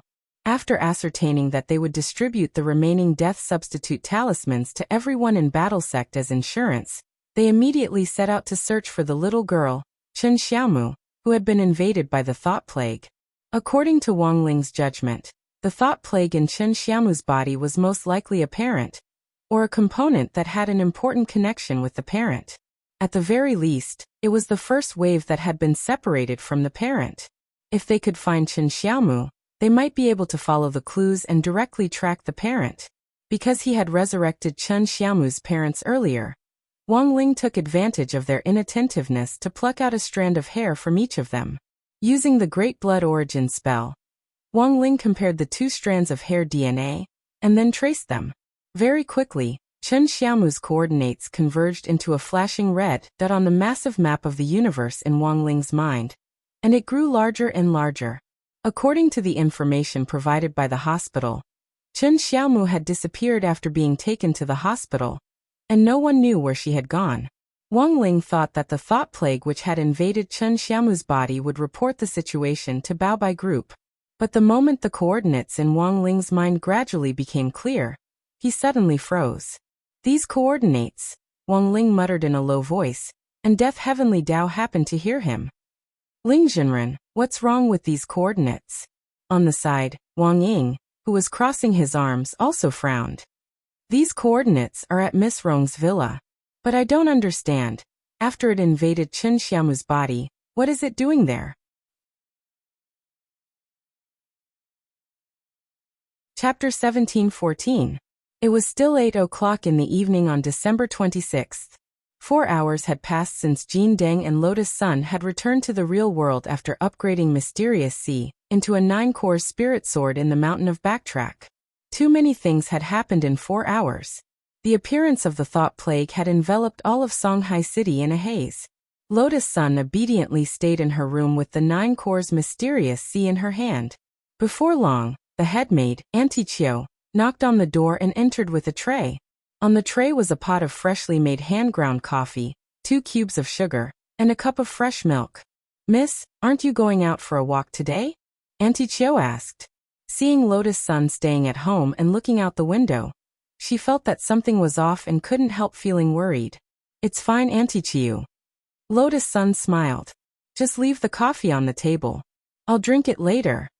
She naturally had her own reasons for choosing to stay in seclusion. Now that Mysterious Sea had been upgraded to a 9-core spirit sword, she was worried that using it casually might harm unrelated people. Of course, the most important thing was that Wang Ling seemed to hope that she wouldn't go anywhere. It would be best if she stayed at home, which would also avoid some unnecessary trouble. But today was a special day. It was clearly Wang Ling's birthday. Recalling the embarrassing scene when she had visited the Wang family's small villa earlier, she couldn't help blushing a little. Just thinking about it was embarrassing. She had clearly gone to wish Wang Ling a happy birthday. In the end, he only gave her crispy noodle snacks and didn't even have the time to give her a blessing. After returning from the Mountain of Origins, the more Lotus Sun thought about it, the more she felt that something was wrong. She sat at her desk and stared at the scene outside the window in a daze. The smartphone on the desk opened the message editing page. She had originally typed a long string of words, but she felt that it was a little too long-winded as a birthday greeting, so she deleted it. Thus, Lotus Sun rested her head in her hands and fell into a dilemma, because if he sent a text message, she felt that this was a little too insincere. Just as her thoughts were drifting, Auntie Chiu pushed the door open and walked in, bringing her back to reality. When she looked out of the window, she saw a maid walking in with a little girl in a red dress. Aunt Chiu, why is there a little girl in the yard? Whose child is this? Lotus Sun asked. I was just about to talk to Miss about this. Auntie Chiu replied. This is Gardener Zhang San's daughter. I heard that she's from the countryside and has never entered the city. Now that she's finally in the city, she wants to take a look around. But I remember that Uncle Zhang San isn't. You're right, Mississippi Zhang San is infertile. However, when he was young he saved some sperm. It was said that he wanted to find a rich woman who would like him and sell it. In the end he really found one. Auntie Chiu said confidently. I heard it's a blonde foreign woman called Mariana.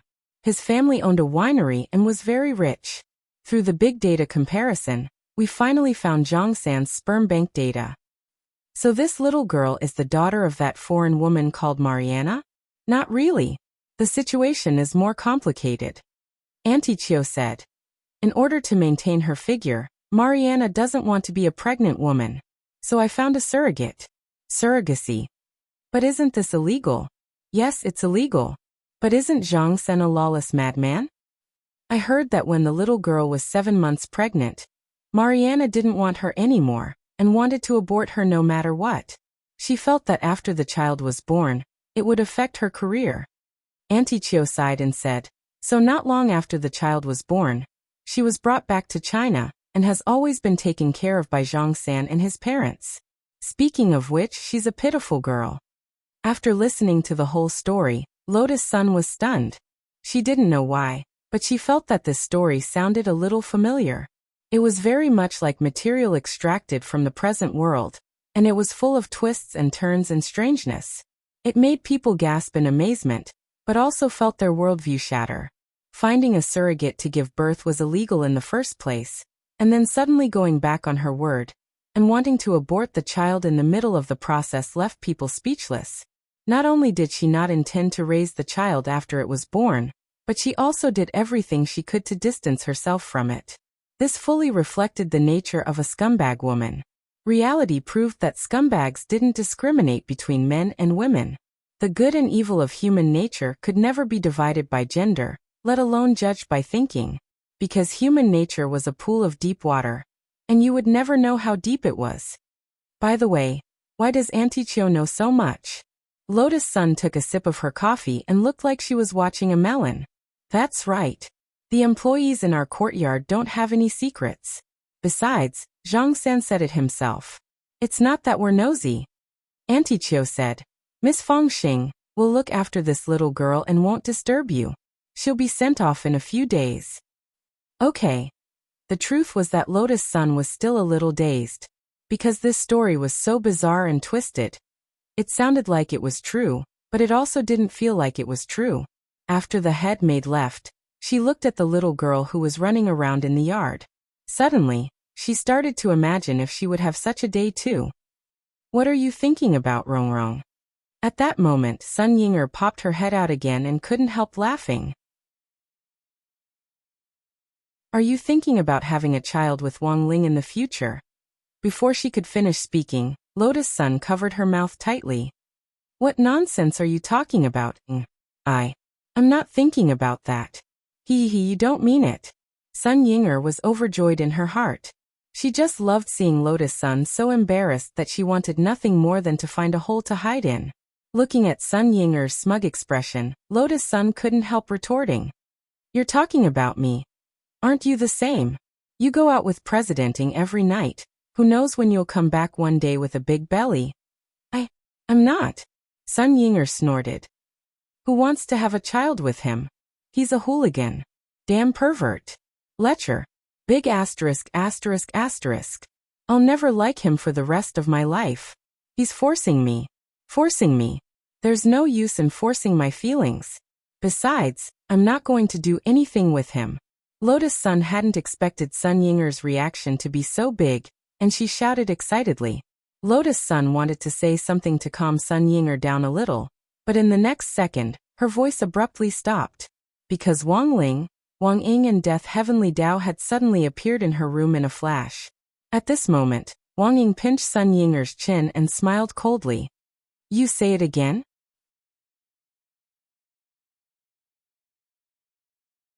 Chapter 17:15. Suddenly being pinched by a familiar hand, Sun Yinger was scared out of her wits.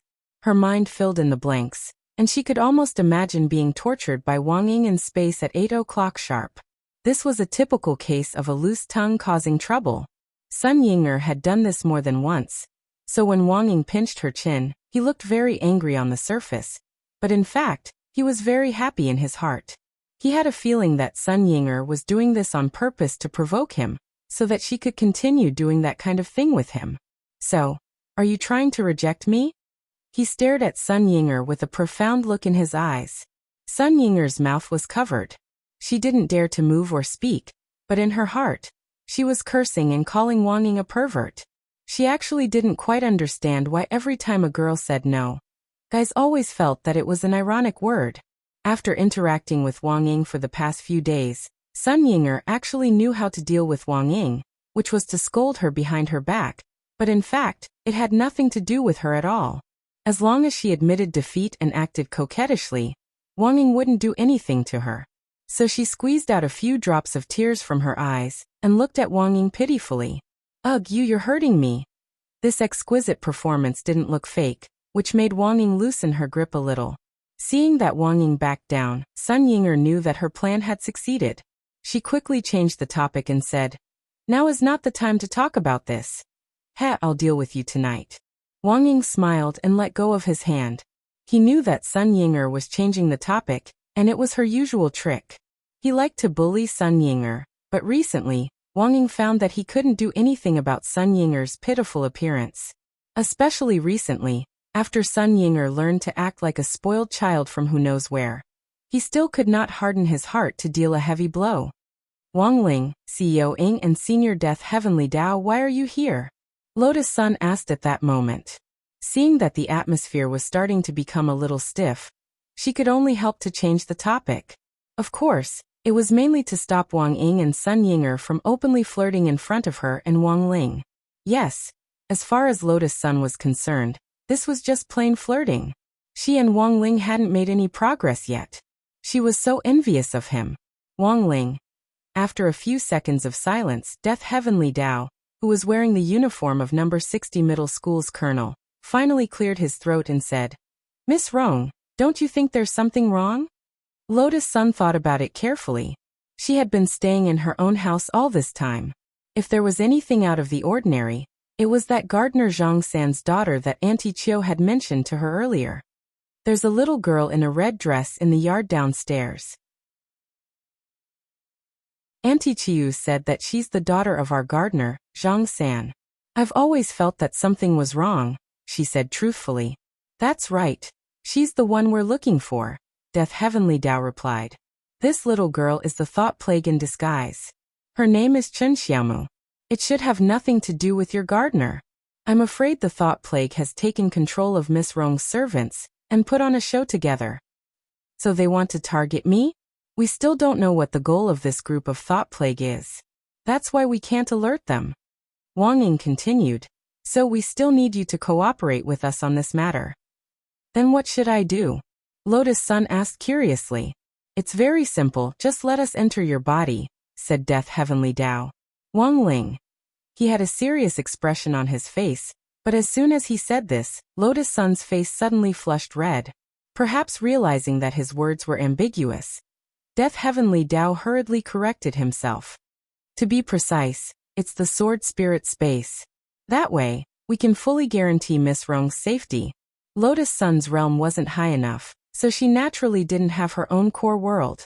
But now that she had the passive ability of becoming one with the sword, with Mysterious Sea, which was shared with Lotus Sun's sword spirit space, its spatial ability was no less than that of a normal core world. In fact, the 9-core Mysterious Sea's sword spirit space was already on par with the Supreme World. Lotus Sun naturally knew what Death Heavenly Dao was talking about. Given the 9-core Mysterious Sea's current power, its sword spirit space could accommodate 300 million, or even 3 billion people, let alone 3.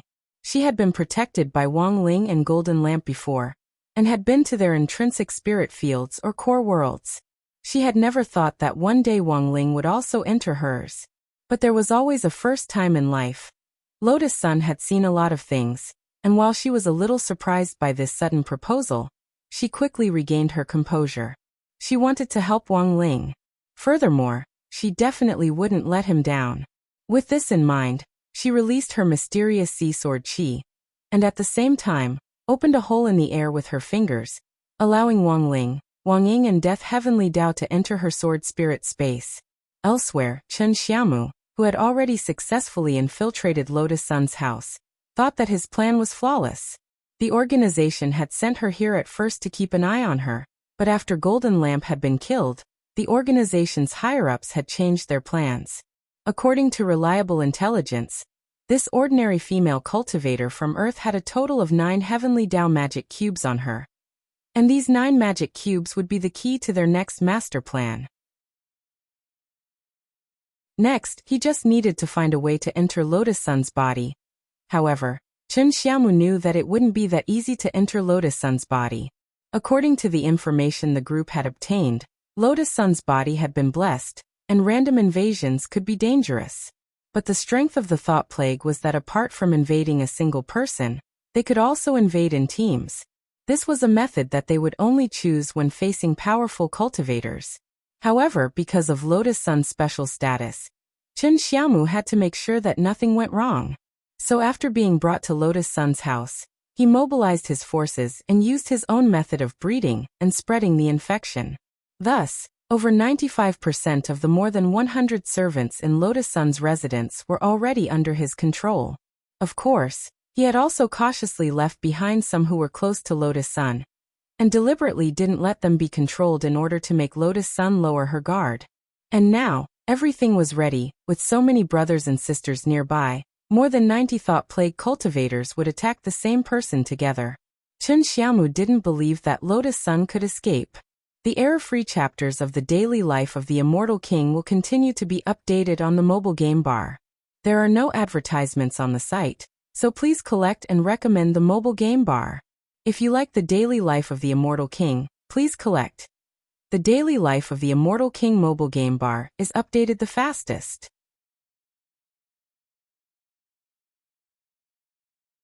Chapter 17-16. Controlling Lotus Sun was in fact just one part of Baiji's plan.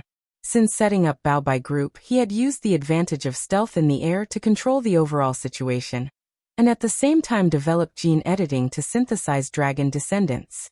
Lotus Sun was a key piece in this game of chess, so he had to take her down no matter what. But based on his previous experience of dealing with Wang Ling, Baizhi naturally knew that this man wouldn't be so easy to deal with. Thus, in order to gather enough pieces for this game of chess this time, he was exceptionally cautious with every step he took. In the boundless Milky Way, inside an unknown cloud-shaped celestial body that emitted a milky white light that was as holy as an angel's feather, a faint human silhouette appeared. His beautiful face was covered in a faint layer of moonlight, and his snow-white, crystalline body was otherworldly, like an otherworldly god. At the end of his tail was a slender white dragon tail, which flickered with starlight as it moved. He was like a bright moon surrounded by stars, full of emptiness and peerless elegance. This was Baiji's current appearance. Relying on his obsession, he had become a body of consciousness. Last time he had imagined himself to be Golden Lamp Monk's junior brother, Yang Shuangji. This time, he had transformed into Moonlight Dragon, one of the 3 leaders of the Dragon Clan at the beginning of the Eternal Era, supreme, pure, flawless, holy.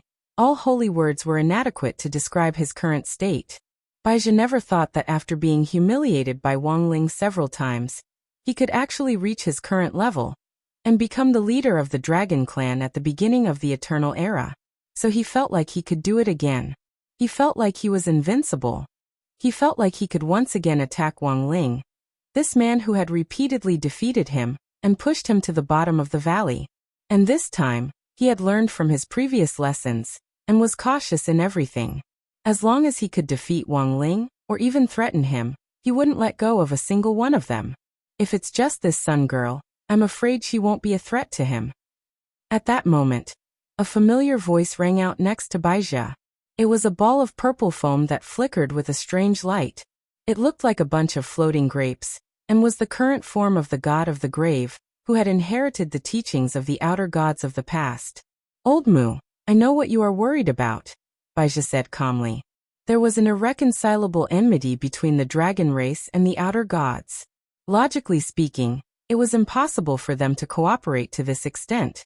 However, Baizha was not a member of the dragon race, and the tomb god was not originally part of the system of the Great Old Ones.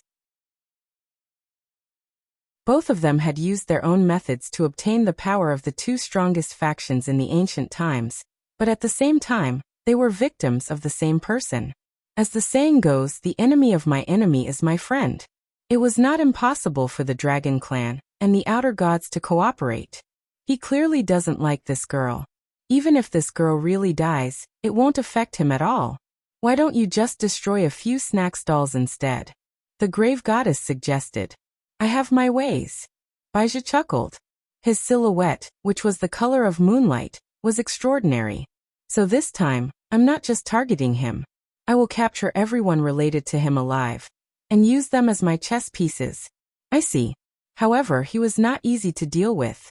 The same goes for his sister. This time, I have enough confidence. Baizha laughed. I can't wait to see him put on that painful mask.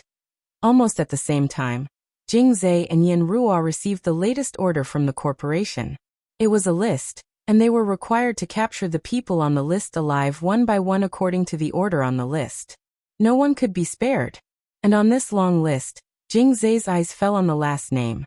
Yanruo licked the ice cream cone, her pink tongue stained with milky white ice cream, making one's imagination run wild. Well, what are you thinking about? Is there anything strange about this person called Wang Wan's name? Her surname is Wang, the same surname as the person monk Jindeng mentioned, Jingzai said. But there are many people with the surname Wang in the world. I know, Jingzai said. But this person is listed at the end of the list, and there is a special note. The organization said that if you feel that you can't beat him, you can just run. There is no need to fight this person head-on. It can be said that this is the most special existence on this list. Yanruo laughed out loud. We haven't fully inherited the power of the giant dragon, so it's normal to encounter a situation where we can't beat him. There is really no need to fight for a short time. But I still want to see what kind of person this is. Since he can be such a special existence, is this person related to the Buddha surnamed Wang that monk Jindeng mentioned? At this time Jingzai felt puzzled. His memory was not bad, but it had not been long since he fought with Jindeng that he had forgotten the name he had just heard.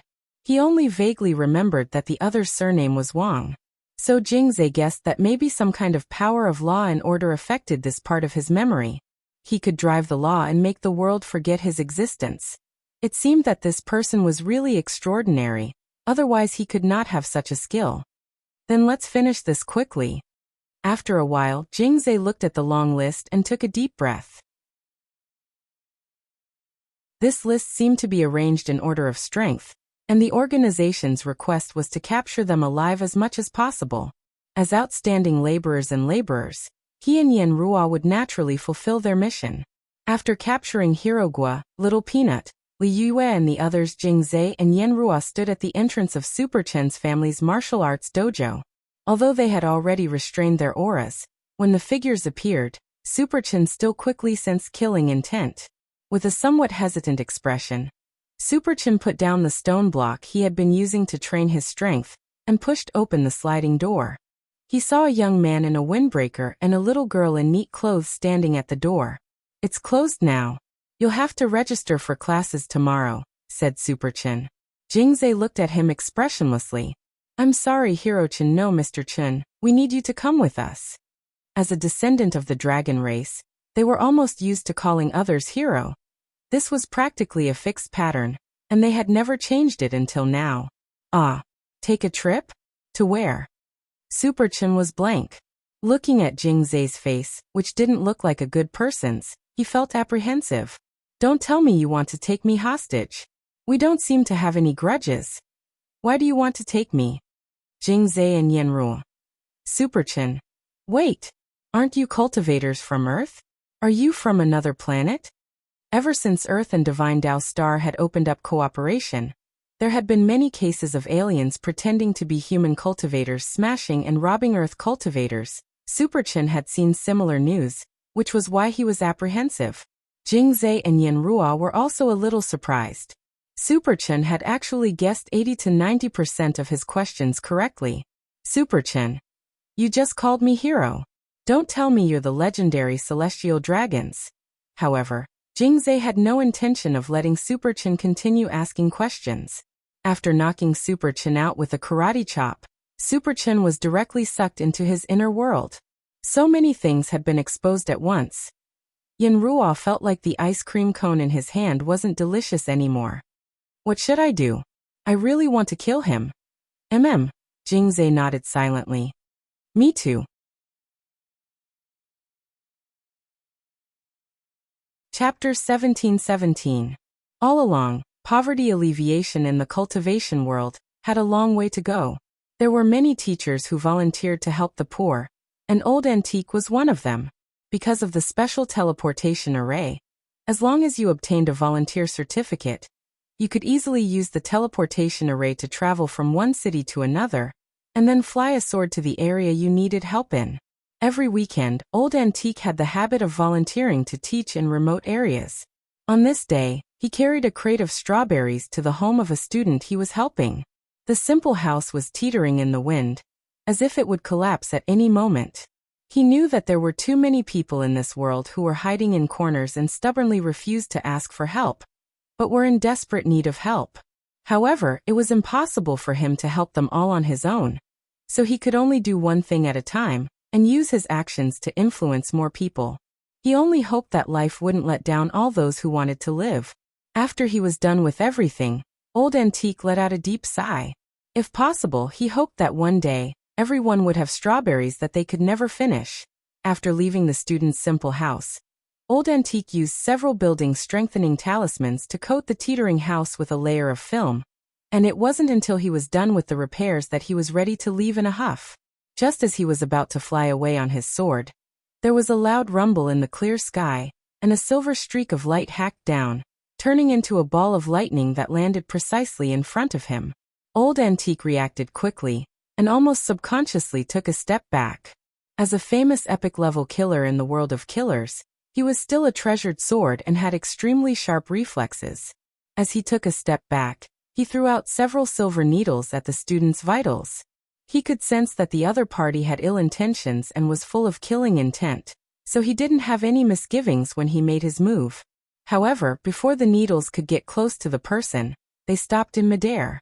An electromagnetic barrier stopped the flying needles.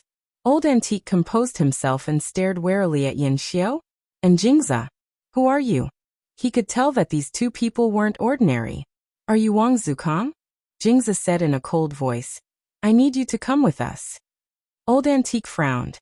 At such a close distance, he actually couldn't sense their breathing, which was already enough to prove how powerful they were.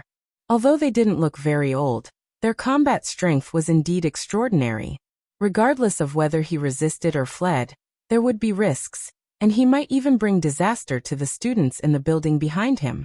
He had no idea why the two of them were looking for him, but under such circumstances, he seemed to have no other choice. I can leave with you, but do not hurt the people in the back room. Jingzai's face was expressionless, and his voice was cold.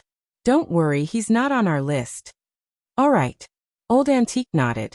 Then he felt the scene in front of him change, as if he had been swallowed by a force into another space. When he opened his eyes, he was already in a prison cell in the inner world of Pure Swamp. What amazed him even more was that Super Chun, Hero Gua, Little Peanut, Liu Yue and the others had actually also been captured. Teacher, why did you come in as well? Seeing that Old Antique had also been brought in, they were all surprised. These two people are very strong. I can't deal with them. If I resist stubbornly, I'm afraid only death awaits me. Old Antique frowned. Why did he bring us all together? Is it to blackmail us? Are we all hostages? Little Peanut asked at that moment. Very likely. Old Antique nodded. He had never seen Pure Swamp before, and he hated it? These two people also didn't remember their sins, but they had been captured and brought here. Thus, the only possibility was that everyone who had been captured and brought here had a common target, and it was very likely that their ultimate goal was to use them as a threat. It was just that until now, Old Antique still hadn't figured out who on earth this target was. After coming to this conclusion, the group of people in the prison cell pondered. This target should be someone from our class. Hirogwa said. That's not right. Since it's someone from your class, why did you capture me? Liyue was very puzzled. Among the people you know in our class, isn't classmate Lotus-san the closest to you? Little Peanut said. So they captured us to blackmail Rongrong? Liyue guessed. While everyone was puzzled, Superchin suddenly thought of something at that moment, and he jerked his head up to look at Liyue. Wait, apart from us and classmate Lotus-san, you should know someone else in our class, right? Also, we just went to Old Street to play together last time. You mean Wang Ling? Liyue was even more incredulous. No way. Classmate Wang Ling. Isn't he from a poor family? And he's a harmless mascot, capturing us to blackmail him. What are these robbers thinking? Classmate Wang Ling doesn't have anything to give them. Is it also for crispy noodle snacks? This clearly wasn't the time to joke around, but when Hirogwa heard this, he still couldn't help laughing. Then we're screwed. I'll be honest, if that's really the case, I think Wang Ling will directly give up on us and choose crispy noodle snacks. +1. Little Peanut silently raised his hand in agreement with Hirogwa's answer. In short, everyone keep calm and wait and see what happens. Don't worry, teacher will definitely keep you safe, Old Antique said solemnly, although it was indeed a little inconceivable at the moment. Based on the current conclusion, it was most likely because of Wang Ling or Lotus-san that they had been captured here. As Wang Ling's teacher, Old Antique had in fact vaguely sensed that Wang Ling was hiding something all along, but the two people outside just now had astonishing battle strength. It was because he had judged that he couldn't escape that he had chosen not to resist and wait and see what would happen. If the purpose of capturing them was to blackmail Wang Ling into submission, then what was Wang Ling's true strength? This was really a thought-provoking question. After Old Antique was captured, Teacher Pan was quickly caught as well. Not a single person related to Wang Ling had escaped. Jingza and Loathing? Their methods were neat and tidy. Very quickly, there was only one person left on their list, a special target called Wang Nuan. This is it. Two people appeared at the entrance of the Wang family's small villa in a flash of lightning.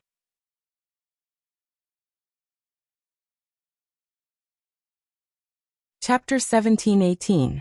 The night was dreary and hazy. Faint moonlight enveloped the only building in Eastern Wilderness, and the tiles on the top floor of the Wang family's small villa reflected a faint white light. To be cautious, Jingza used his spiritual senses to sense the aura inside the villa, and found nothing unusual. This was just an ordinary residence for an ordinary cultivator's family. He didn't quite understand why Wang Nuan on the list had become the target of special treatment. There clearly didn't seem to be anything out of the ordinary here. Annoyed? Sitting on a large cement pipe in the abandoned lot in front of the Wang family's small villa, she started to lick a popsicle with a disinterested expression. Brother Jingza, can you do it alone? She asked. Because it was really too ordinary. Annoyed? She felt that there was no need to make a move. The entrance is there. I'll go alone. Jingza nodded, then slowly approached and started to knock on the door very politely. In the end, just as he was about to knock with the back of his hand, he suddenly noticed that the eyes of the two gatekeepers in the paintings hanging on the left and right of the door suddenly moved, and they abruptly stared at his face. This was the unparalleled nation knight that he had set up earlier to reinforce the fortifications. One of them was holding a cannon, while the other was holding a Gatling gun. This was a combination with quite fierce firepower. But facing this pair of paintings, Jingza just curled his lips and couldn't help laughing out loud. Interesting, it's actually this kind of defensive measure. He didn't think much of these two paintings, and just felt that this kind of defense was like a child's play, like a fight in which a child kept stepping on the other side's toes. Only a child would be childish enough to step on their toes. Just as he was about to reach out and remove the two paintings, boom! In an instant, a loud explosion rang out, and a basketball-sized cannonball shot out from the painting and hit Jingza's chest. The huge propelling force almost immediately sent Jingza flying. and he moved back from where he stood. This power was clearly beyond Jing's expectations. Before he could react at all, his feet dug into the ground, creating 2 deep grooves. Then, in the open space in front of him, a tiny mushroom cloud rose from the ground, and there was a huge explosion. At the same time, the old man holding the Gatling gun also opened fire at this moment. Blue sparks splashed out from the painting, and in a short moment, thousands of psionic bullets were fired. These bullets had their own trajectories in the air, twisting and turning, choosing the most suitable angle to surround them from all directions. This was the Gatling gun kata, which could accurately lock onto every vital part of the body, making it impossible for the targeted party to retreat. The Kingdom Knights were matchless, their coordination great, one holding a cannon, the other a spear. Under this kind of coordinated attack, a suppressive firepower was formed in a short period of time, turning the Wang family's small villa into a sea of flames. Is everything settled? After a full 3 minutes, the two of them stopped at the same time and looked at the bright flames in front of them. They had sensed a deep hostility from the cleansing swamp when it had approached, so they had decisively attacked to stop the enemy. They had thought that the intruders had been killed by the intense firepower. Who would have thought that at this moment, there would suddenly be a thunderclap in the sea of flames in front of them, accompanied by a golden bolt of lightning that fell from the sky, extinguishing the sea of flames in an instant. There was a golden flash on the cleansing swamp's body, which was the mark of the lightning jumping on his body like a snake. The densely packed bullets that had been shot out earlier were all suspended around him, blocked by an electromagnetic force, and not a single bullet could get close to him. How is this possible? This time, it was the Kingdom Knights' turn to reveal a calm and elegant expression. They looked at each other in dismay, not daring to believe what they had just seen. This level of attack was more than enough to kill a Tao god. They had not expected the cleansing swamp to be able to block it so easily. Ancestral level. The countenance of the 2 old men, who were holding guns and cannons, instantly turned deathly pale. While they were still in a daze, the cleansing swamp had already put on his familiar diamond gloves, aimed at the painting on the door, and snapped his fingers. In an instant, a powerful chaotic force surged out from the painting in an endless stream, causing the unparalleled Kingdom Knight's body to expand to the size of a balloon. Then bang, bang. 2 sounds rang out in quick succession. Accompanied by heart-wrenching screams, the 2 paintings instantly exploded and disappeared completely. It was a very tragic scene. The Kingdom Knight had been completely destroyed by the cleansing swamp's diamond gloves and split open on the spot. They tried to struggle, but it was useless. The equipment Wang Ling had given them was already powerful enough, but unexpectedly, they still couldn't defeat the cleansing swamp. At the same time, the other enchanted artifacts in the Wang family's small villa were also trembling. They could clearly sense how powerful the intruder this time was.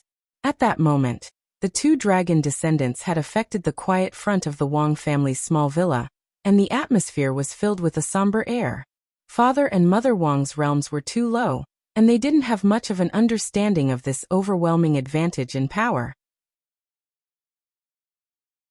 But when they heard the explosions and strange movements outside the villa, as well as the Kingdom Knight's screams, they started to worry a little. What should we do? The child's father. There seems to be a very powerful guy at the door. Mother Wang gripped Father Wang's sleeve tightly, her body trembling uncontrollably. Father Wang's throat bobbed and he swallowed. It's fine. Ling Ling assured us, it should be fine. In fact, even Father Wang himself didn't dare guarantee anything. After all, Wang Ling had been standing guard at the Wang family's small villa before, but now that he had gone out to run some errands, it was inevitable that the couple would feel a little flustered without this great Buddha guarding them. At that moment, 096, who had transformed into a human form, suddenly came over from afar with Anwan on its back. Wang Nuan knew that these 2 dragon descendants seemed to be coming for her, so she was ready to fight. Yeah, Anwan said. This time, Lord Ma personally translated for Father and Mother Wang on the side. Spiritual Master Nuan says that she wants to join the fight. Anwan. Mother Wang's expression was grave. But she's still so young. From a mother's perspective, Mother Wang subconsciously objected. In the past, it would have been fine if Wang Ling had been by her side to help her, but now there were two powerful enemies here, and one look was enough to tell that they weren't easy to deal with. Wang Nuan was still too young. She had only been born a few days ago. A baby girl who wasn't even a month old, yet had to fight against two dragon descendants, who weren't cabbages that could be found anywhere. But what mother and father Wang never expected was that Wang Nuan had a stubborn temper and a strong desire to fight. Without waiting for father and mother Wang's consent, the little girl directly tugged 096 rabbit ears and directed 096 to jump out. She directly showed up with a clear target, Jing Zhe. Sitting on 096's shoulder, her little body stretched out a chubby little fist as 096 sprinted forward. Jing Zhe immediately laughed. He never thought that Wang Nuan, who was on the list, was actually just a baby, and a hot-tempered one at that. As soon as they met, she couldn't wait to jump out and beat him up. "Girl, your fist is like cotton. What can it do to me?" He curled the corners of his lips and opened his palm at the same time, trying to catch Wang Nuan's punch. Bang! Then, the moment the fist and palm collided, Jing Zhe's expression instantly changed. Pooh! He was sent flying on the spot, and violently spat out a mouthful of blood. At the same time, his arm couldn't stop spasming in excruciating pain. Jing Zhe was so shocked that he couldn't believe that a baby girl could actually be so destructive. And what was even more unbelievable was that his sequence 3 diamond glove had actually cracked open.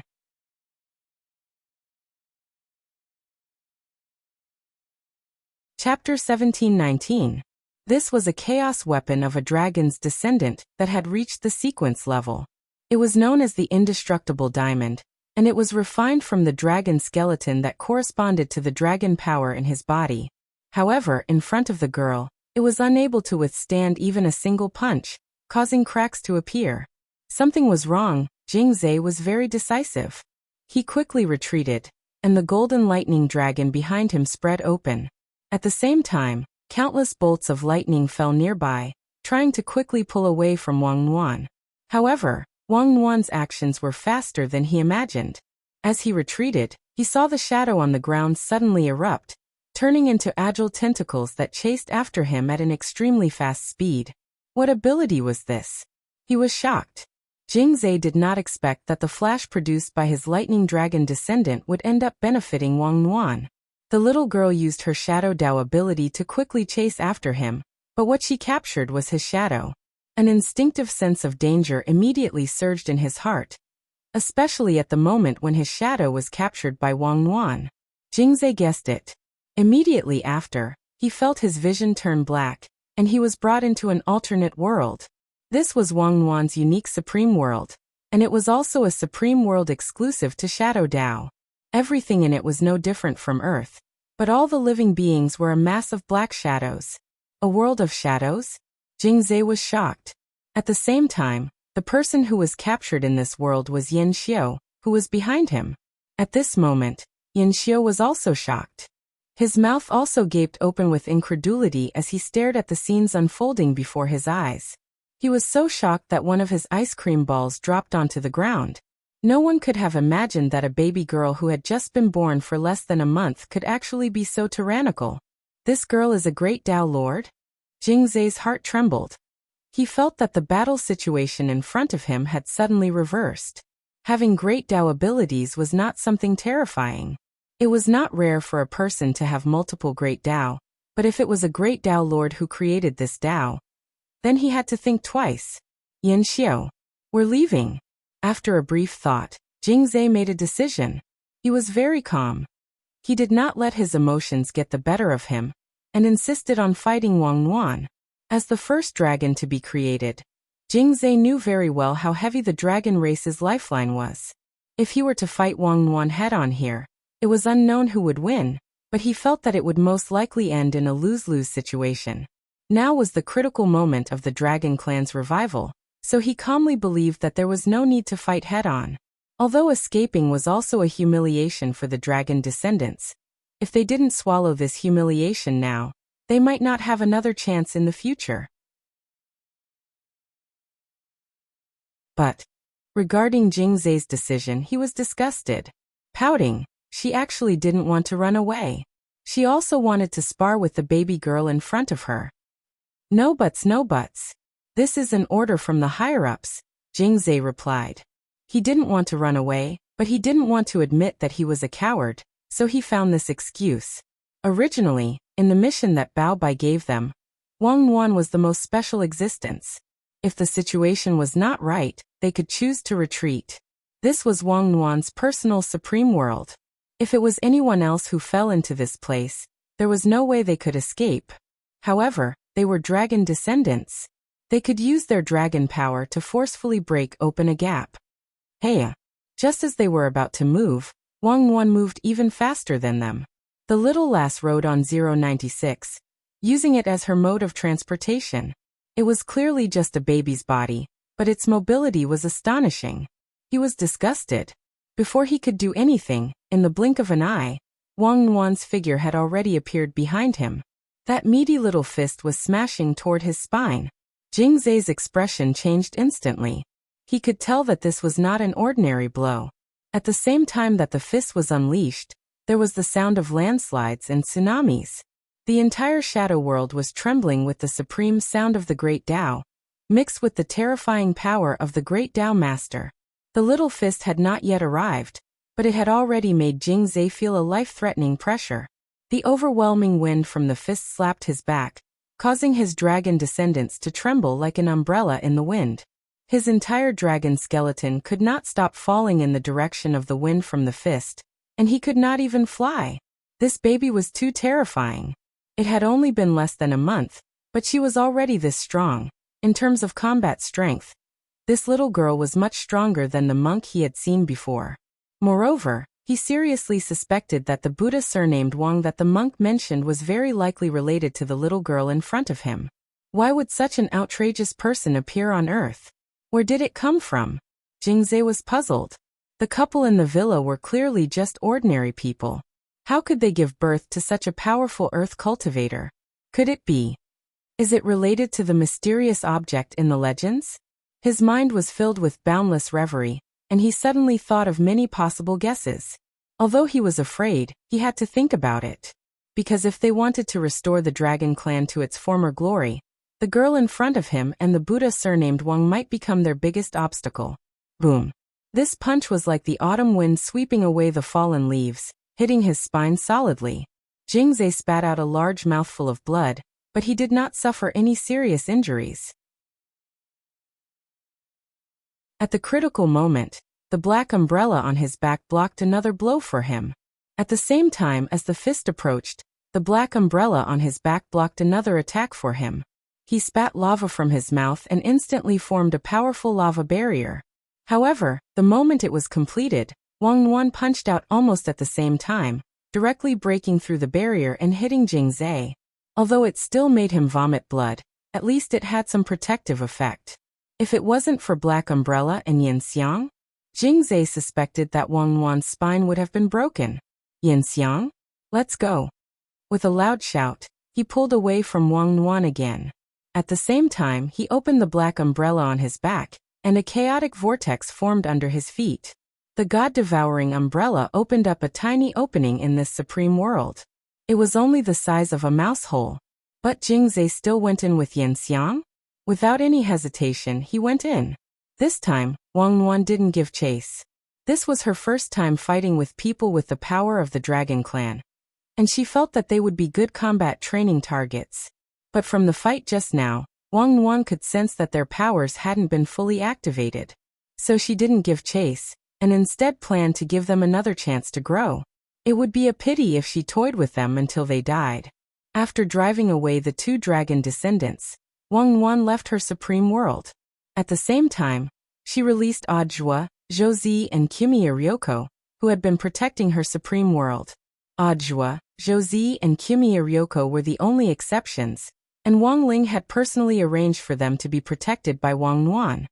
He was mainly worried that these two dragon descendants would cause trouble for them, which could be considered a privilege of Audiobook as a disciple. As for Josie and Kimiya Ryoko, because of their inseparable relationship with Audiobook, they were also protected. After all, the battle strength of the dragon descendants was astonishing. Apart from Wang Ling and Wang Nuan, No one could deal with them. Thank you, Martial Ant. After being released, Ajwa hurriedly bowed to Wang Wan in thanks, and at the same time gave Kimiya, Ryoko and Josie, who were still staring blankly on the side, a meaningful look. Thank you, Spiritual Master Nwan. The two of them bowed, their minds blank at the same time. They had been hiding inside little girl Nwan's body the whole time, and were so shocked that they couldn't speak as they watched her hammer the dragon descendants. You're usually pretty smart. Why didn't you react? Hearing Josie and Kimiya Ryoko call Spiritual Master Wang Wan, Ajwa couldn't help but smile. Logically speaking, Kimiya Ryoko was now his girlfriend, so it was only natural that she should be protected. But why was Josie being protected? It wasn't hard to analyze. Ajwa thought that Wang Ling had already indirectly acknowledged Josie as his disciple. Hurry up and greet Grand Martial Ant. He stared at the dazed Josie and smiled at Wang Wan. From this day onwards, Josie was also one of them.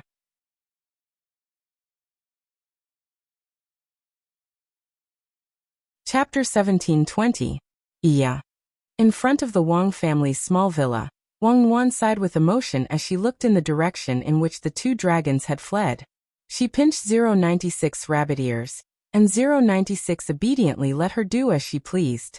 At the same time, Lord Ma, who was the infant language interpreter, swiftly appeared next to Wang Wan and accurately translated what she said. He said that Wang Wan had sighed just now because the two dragons were too weak, and there was no point in fighting them. Everyone present trembled when they heard this. If the descendants of the dragon clan were too weak, how could other people live? As expected of my martial aunt. Ajwa bowed, not knowing whether to laugh or cry. In some sense, Wang Wan's rate of growth was even more astonishing than Wang Ling's back then. She grew almost every day, and in stages. Back when she had been born, she had taught the grave god a lesson. In just a few short days, her battle strength had undergone a qualitative leap, and she was even more refined than before. Needless to say, if anyone else found out about this, it would definitely shock the world and even the entire universe. In particular, those ancient people who knew what the ancient dragon clan was would all be so shocked that their jaws would drop. At the height of their power, the dragon clan had been supreme existences that could tear apart outer gods with their bare hands, and were so strong that no words could describe them.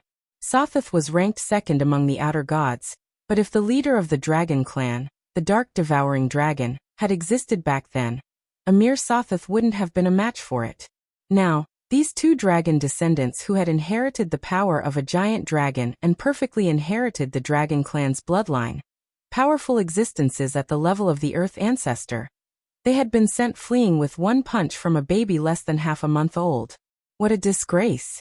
As far as I know, the dragon clan is a race with very strong self-esteem. They will definitely take revenge. Martial Ant, be prepared. Ajwa said as he bowed. Yeah, Wang Wan replied. Lord Ma translated. She said that it doesn't matter how many come. Also, she's always wanted to taste dragon meat dumplings. As expected of Grand Martial Ant. On the side, Josie almost knelt down. In the last few days, his worldview had been completely overturned. Before, he had regarded Ajwa as a hero, but now, he had several more people to worship. Furthermore, he was well aware that these people could only be worshipped as gods, and he would never be able to surpass them. After seeing that Wang Wan had smoothly finished her fight, Wang Ling, who was inside the sword spirit space, breathed a slight sigh of relief. The little girl was very strong, and had single-handedly beaten up two dragons until they fled. He was also a little amazed at his little sister's growth. Relieved? The corner of Wang Ying's lips curled up. She couldn't help but laugh.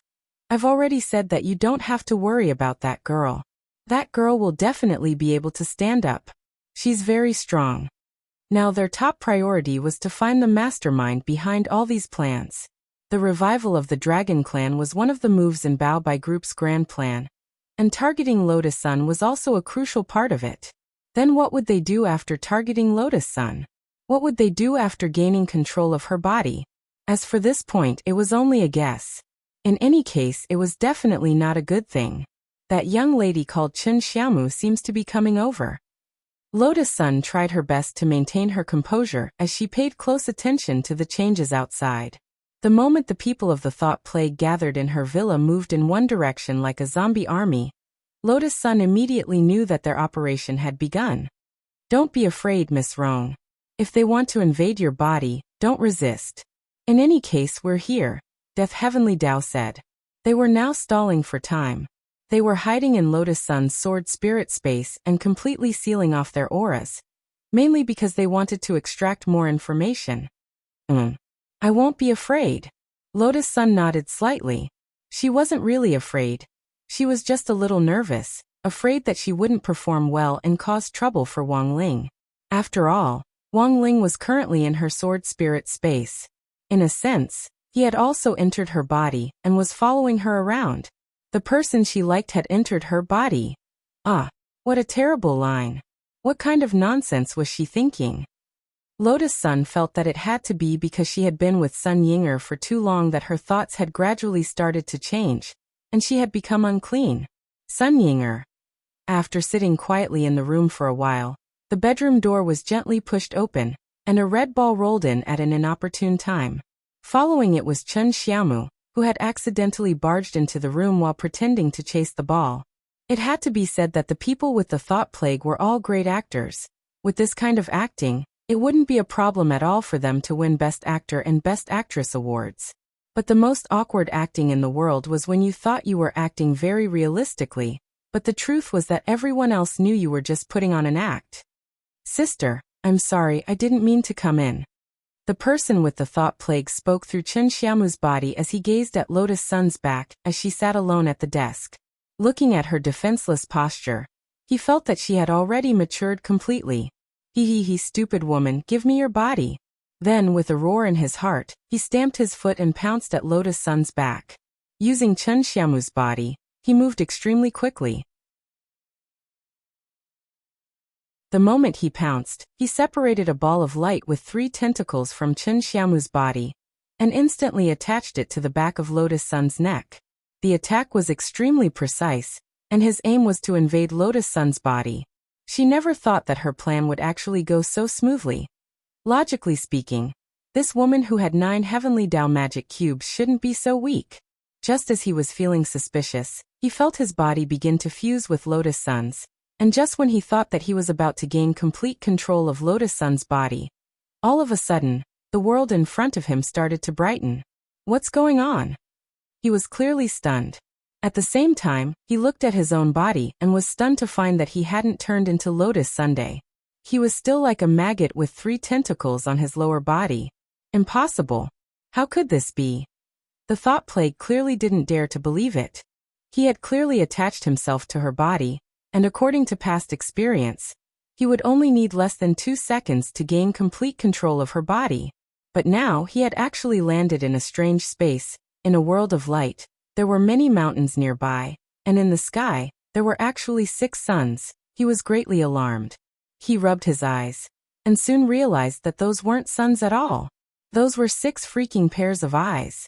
2 of them were dead fish eyes. He had indeed attached himself to Lotus Sun's body. But just as he was about to invade her, Wang Ling and the other 2, who were lying in ambush in the sword spirit space, had intercepted him.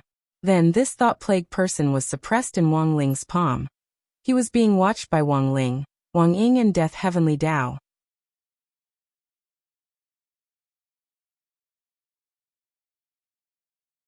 Chapter 1721.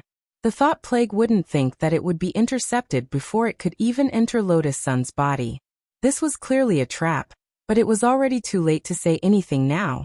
According to the original plan, the 90-odd thought plague on their side would be the first to enter Lotus Sun's body. After confirming that everything was fine, the rest of the thought plague would enter Lotus Sun's body one after another, and ultimately work together to suppress it. But now it knew that it had been tricked. The most outrageous thing was that after learning that it had been intercepted, Lotus Sun immediately opened the window and called out, "Come in, brothers." The thought plague which had invaded Lotus Sun's body first never thought that Lotus Sun would actually be impersonating it.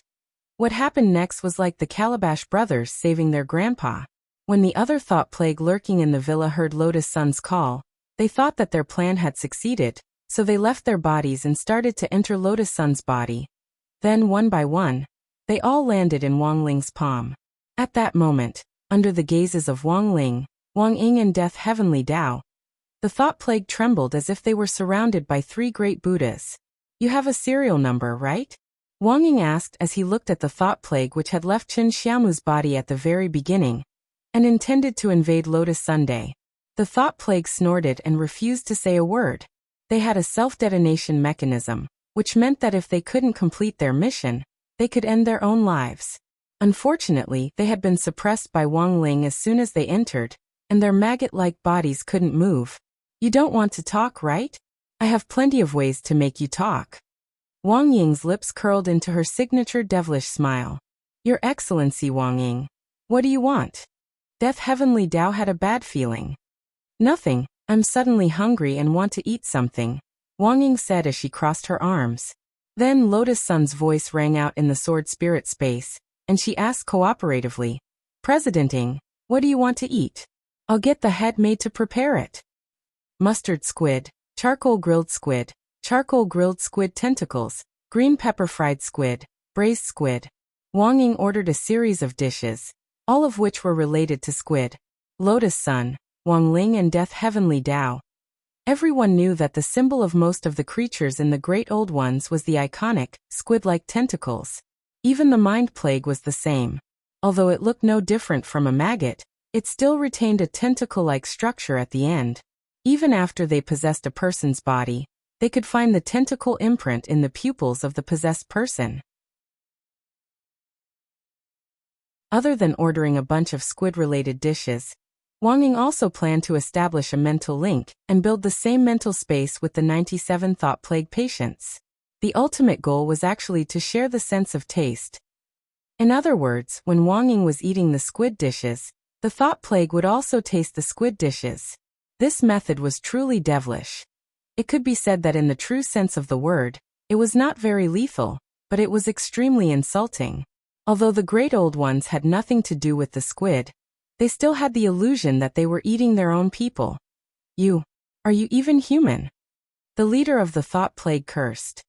Sorry, I'm not human to begin with. Wang Ying spread his hands and smiled.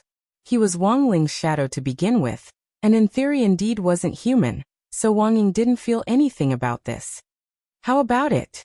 Still not willing to talk? I have other ways. Wang Ying stared at it without the slightest bit of pity in his eyes. The thought plague patient could tell that Wang Ying wasn't the type to negotiate.